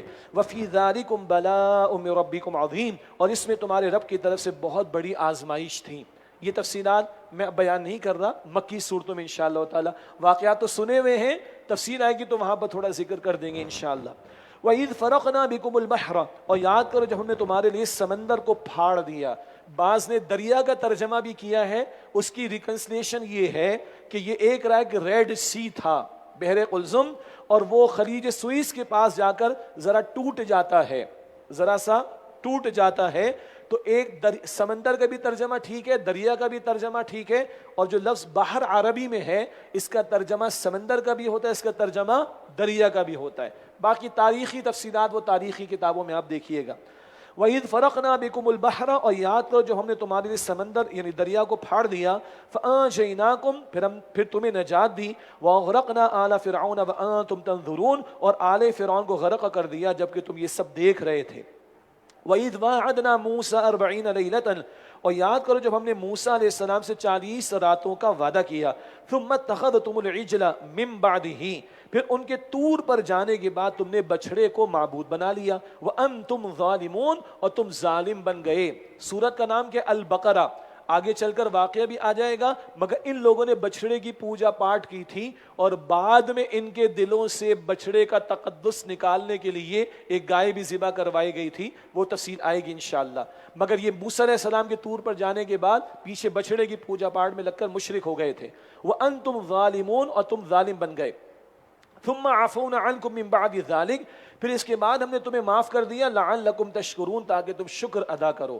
وَإِذْ آتَيْنَا مُوسَى الْكِتَابَ وَالْفُرْقَانَ لَعَلَّكُمْ تَهْتَدُونَ، اور یاد کرو جب ہم نے موسیٰ علیہ السلام کو کتاب یعنی تورات عطا فرمائی اور فرقان حق و باطل میں فرق کرنے والا معجزہ عطا فرمایا، لعلکم تہتدون، تاکہ تم ہدایت پاؤ۔ وَإِذْ قَالَ مُوسَى لِقَوْمِهِ يَا قَوْمِ إِنَّكُمْ ظَلَمْتُمْ أَنفُسَكُمْ، اور یاد کرو جب موسیٰ علیہ السلام نے اپنی قوم سے فرمایا اے میری قوم یقیناً تم نے اپنے اوپر ظلم کیا، باتخاذکم العجل، بچڑے کو بطور معبود اختیار کر کے، فتوبوا الی باریکم، تو تم اپنے خالق کے حضور توبہ کرو، فقتلوا انفسکم، پس اپنوں کو قتل کرو۔ بچڑے کی پوجا پاٹ کی، شرک کیا، شرک کر کے دین سے خارج ہو گئے۔ دین سے پھر جانے والے کو مرتد کہتے ہیں، اپوسٹیٹ، اور شریعت موسوی میں بھی اپوسٹیٹ کی سزا قتل تھی، ہماری شریعت میں بھی مرتد کی سزا قتل ہے، تفصیلات اپنے مقام پر دیکھی جا سکتی ہیں۔ اس کی سزا کیا ملی؟ اپنے مشرکوں کو، فقتلوا انفسکم، 12 قبیلے تھے، ہر قبیلہ اپنے لوگوں کو قتل کرے۔ کیوں؟ قبائلی زندگی میں بڑے جھگڑے ہوا کرتے، کسی اور کے افراد کو قتل کرو گے تو لڑائیاں ہو جائیں گی۔ ہر قبیلے کے افراد اپنے لوگوں کو جنہوں نے شرک کیا قتل کریں۔ انہ هو ذالکم خیر لکم عند باریکم، یہ تمہارے خالق کے نزدیک تمہارے حق میں بہتر ہے۔ فتاب علیکم، پھر اس نے تمہاری توبہ قبول فرما لی۔ انہ هو التواب الرحیم، بے شک وہی بہت توبہ قبول فرمانے والا، نہایت رحم فرمانے والا ہے۔ وَإِذْ قُلْتُمْ يَا مُوسَىٰ، اور یاد کرو جو تم نے کہا اے موسیٰ، لَن نُؤْمِنَ لَكَ، ہم ہرگز آپ پر یقین نہیں کریں گے، حَتَّىٰ نَرَى اللَّهَ جَهْرَةً، جب تک ہم اللہ کو ظاہر طور پر نہ دیکھ لیں۔ یہ کچھ بنی اسرائیل کے لوگوں نے بڑی حماقت بھی کی، بڑی جسارت بھی کی۔ موسیٰ اللہ کو اپنی آنکھوں سے دیکھیں گے تو مانیں گے، تمہاری بات کو نہیں مانیں گے۔ فَأَخَذَتْكُمُ الصَّاعِقَةُ، تو تمہیں بجلی کی کڑک نے آ پکڑا، وَأَنْتُمْ تَنظُرُونَ، اس حال میں کہ تم دیکھتے رہ گئے۔ اللہ نے ان کو ہلاک کیا اور دوبارہ زندگی دی، یہ موزانہ معاملہ ہے۔ ثُمَّ بَعَثْنَاكُمْ مِن بَعْدِ مَوْتِكُمْ، پھر تمہاری موت کے بعد ہم نے تمہیں دوبارہ زندہ کیا، لَعَلَّكُمْ تَشْكُرُونَ، تاکہ تم شکر ادا کرو۔ وَظَلَّلْنَا عَلَيْكُمُ الْغَمَامَ، اور ہم نے تم پر بادلوں کا سایہ کیے رکھا۔ یہ صحرائے سینا کی باتیں ہیں۔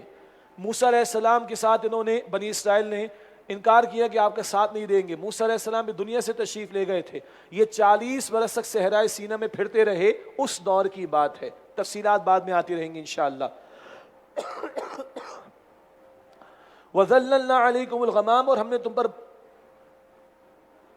ہم نے تم پر بادلوں کا سایہ کیے رکھا۔ وَأَنزَلْنَا عَلَيْكُمُ الْمَنَّ وَالسَّلْوَىٰ، اور تم پر من اور سلوہ اتارا۔ کُلُوا مِن طَیِّبَاتِ مَا رَزَقْنَاکُمْ، اور فرمایا تم ان پاکیزہ چیزوں میں سے کھاؤ پیو۔ وَمَا ظَلَمُونَا، کھاؤ ان پاکیزہ چیزوں میں سے جو ہم نے تمہیں رزق میں سے عطا فرمائی۔ وَمَا ظَلَمُونَا وَلَٰكِن كَانُوا أَنفُسَهُمْ يَظْلِمُونَ، اور انہوں نے ہمارا کچھ نقصان نہیں کیا بلکہ وہ اپنے آپ ہی پر ظلم کیا کرتے تھے۔ یہاں ذکر آیا کہ اللہ نے بادلوں کا سایہ بھی کر دیا، اللہ نے من اور سلوہ بھی عطا فرمایا۔ صحرا میں ہیں اور اللہ تعالیٰ کھانے پینے کے لیے رحمتیں دے رہا ہے۔ کہیں اللہ تعالیٰ من کیا تھا؟ شبنم کے قطروں کی مانند، وہ قطرے رات میں آ جاتے اور اناج کی شکل اختیار کر جاتے، اور اسی طرح سلوہ، وہ بٹیر کے مانند پرندے ہوا کرتے، ان کا یہ شکار کر لیا کرتے تھے۔ تو غذا کی ضروریات اللہ پوری کر رہا ہے، آگے پانی کا بھی ذکر آ جائے گا بعد میں۔ اللہ نے سائے کا ذکر بھی کر دیا، اس قدر نعمتیں بار بار اللہ نے ان پر فرمائیں۔ وما ظلمونا، اور انہوں نے ہمارا کچھ نقصان نہ کیا، ولیکن کانوا انفسهم یظلمون، بلکہ وہ اپنے آپ ہی پر ظلم کرتے تھے۔ وَإِذْ قُلْنَا ادْخُلُوا هَٰذِهِ الْقَرْيَةَ فَكُلُوا مِنْهَا حَيْثُ شِئْتُمْ رَغَدًا، اور یاد کرو جب ہم نے ان سے فرمایا کہ اس بستی میں داخل ہو جاؤ، پھر اس میں جہاں سے چاہو خوب کھاؤ پیو۔ وَادْخُلُوا الْبَابَ سُجَّدًا، اور شہر کے دروازے سے سروں کو جھکاتے ہوئے داخل ہونا۔ وَقُولُوا حِطَّةٌ نَغْفِرْ لَكُمْ خَطَايَاكُمْ، اور کہتے جانا اے اللہ ہمیں بخش دے تو ہم تمہاری خطائیں معاف کر دیں گے۔ وَسَنَزِيدُ الْمُحْسِنِينَ، اور ہم قریب نیک لوگوں کو اور زیادہ اجر عطا کریں گے۔ یہ اشارہ ہے فلسطین کی فتح حاصل کرنے کی طرف۔ اریحا کی پہلی بستی ان کو عطا ہوئی، لیکن ان کو کہا گیا تھا کہ جاؤ، اور جب وہاں پر جانا تو کہنا اے اللہ ہمیں بخش دے۔ عاجزی اختیار کرنا۔ حضور جب داخل ہوئے تھے فتح مکہ کے موقع پر کیسے داخل ہوئے تھے؟ حضور کی پیشانی مبارک اونٹ کے کجاوے پر ٹکی ہوئی تھی، عاجزی ان کی ساری۔ ان کو کہا عاجزی اختیار کرنا اور کہنا اے اللہ ہمیں بخش دے۔ ان کی زبانوں پر چٹخارے تھے، انہوں نے کہا حنتتن حنتتن، یہاں تھا حنتتن، یہ کہنے لگے حنتتن، اللہ گیہوں دے دے گیہوں دے دے، وہی دنیا پرستی کا معاملہ۔ وَسَنَزِيدُ الْمُحْسِنِينَ، اور ہم قریب نیک لوگوں کو اور زیادہ اجر عطا کریں گے۔ فَبَدَّلَ الَّذِينَ ظَلَمُوا قَوْلًا غَيْرَ الَّذِي قِيلَ لَهُمْ، مگر ظالموں نے وہ بات جو انہیں کہی گئی تھی دوسری بات سے بدل ڈالی۔ فَأَنزَلْنَا عَلَى الَّذِينَ ظَلَمُوا، تو ہم نے ظالموں پر رجزا من السماء، آسمان سے عذاب نازل کیا، بما كانوا يفسقون، اس وجہ سے کہ وہ نافرمانی کرتے تھے۔ یہ انہوں نے الفاظ بدل دیے، پھر ان پر اللہ تعالیٰ کا عذاب نازل ہوا۔ مطالعہ اس وقت ہم مکمل کر رہے ہیں، یہاں پر آ کر بس وہ بات کی یاد دہانی، یہ تفصیل سے آگے واقعات آئیں گے مگر یہ مختصر ہیں اور ان میں زمانی ترتیب بھی نہیں، بعد والے واقع پہلے، پہلے والے واقعات بعد میں بیان ہوں گے۔ مکی صورتوں میں جب جائیں گے تو اور تفصیلات ہمارے سامنے انشاءاللہ تعالیٰ آ جائیں گی۔ آج پہلی شب بھی ہے تو مختصر دعا اور پھر انشاءاللہ تراویح کی طرف چلیں گے۔ بسم اللہ الرحمن الرحیم، یا ذا الجلال والاکرام یا ارحم الراحمین، یا رب السماوات والارض، یا مالک الملوک، اللہم صلی علی محمد وعلی آل محمد وبارک وسلم۔ الحمد للہ الذی ہدانا لہذا وما کنا لنہتدی لولا ہدانا اللہ۔ اے اللہ ہم تیرا شکر ادا کرتے ہیں کہ تو نے اپنے فضل سے یہ ماہ رمضان ہم سب کو عطا فرما دی۔ اے اللہ اپنے فضل سے ہم سب کی، ہمارے والدین کی، ہمارے گھر والوں کی اور تمام مسلمانوں کی مغفرت فرما دے۔ اے اللہ اس مہینے کو ہم سب کے لیے، تمام مسلمانوں کے لیے رحمت کا، مغفرت کا، جہنم سے آزادی کا، جنت الفردوس میں داخلے کا ذریعہ بنا دے۔ اے اللہ تیرے فضل سے قرآن کے سیکھنے کے لیے بیٹھے ہیں، ہماری نیتوں میں اللہ ہمیں اخلاص عطا فرما دے۔ اے اللہ ہمیں سیکھنے، سمجھنے، عمل کرنے اور اس کے احکام کو اے اللہ چار عالم میں، چار دانگ عالم میں پھیلانے اور اس قرآن کے احکام کے نفاذ کی جد و جہد کی توفیق عطا فرما۔ اے اللہ مرحومین کی مغفرت فرما، بیماروں کو شفا عطا فرما۔ اللہم اعز الاسلام والمسلمین، اللہم اید الاسلام والمسلمین، اللہم انصر الاسلام والمسلمین۔ اللہ اسلام و مسلمانوں کی کو عزت عطا فرما، نصرت عطا فرما، غلبہ عطا فرما۔ اللہ بالخصوص ہمارے مظلوم بھائی بہنیں بچے اللہ فلسطین میں تیری مدد کے محتاج ہیں۔ اللہ امت بے حس ہو چکی، اللہ بے بس ہو چکی ہے، اللہ تو علی کل شیء قدیر ہے۔ اللہ تو نے ابابیلوں کو بھیج کر ابرہہ کے لشکر کو تباہ کیا تھا، اللہ تو آج بھی قادر ہے۔ اللہ ان بھائیوں بہنوں بچوں کی حفاظت فرما، اللہ اقصیٰ کی حفاظت فرما، ہمارے بھائیوں بہنوں کی بچوں کی حفاظت فرما۔ اللہ امت کے حکمرانوں کو غیرت عطا فرما، اللہ امت کو ان بھائیوں بہنوں کا درد عطا فرما، اللہ ان کی مدد کرنے کی توفیق عطا فرما۔ یا اللہ ہم سب کے حساب کو آسان فرما، اللہ ہم سب کو جہنم سے آزاد فرما، اللہ ہم سب کو جنت الفردوس عطا فرما۔ وصلی اللہ علی النبی الکریم وعلی آلہ واصحابہ اجمعین برحمتک یا ارحم الراحمین۔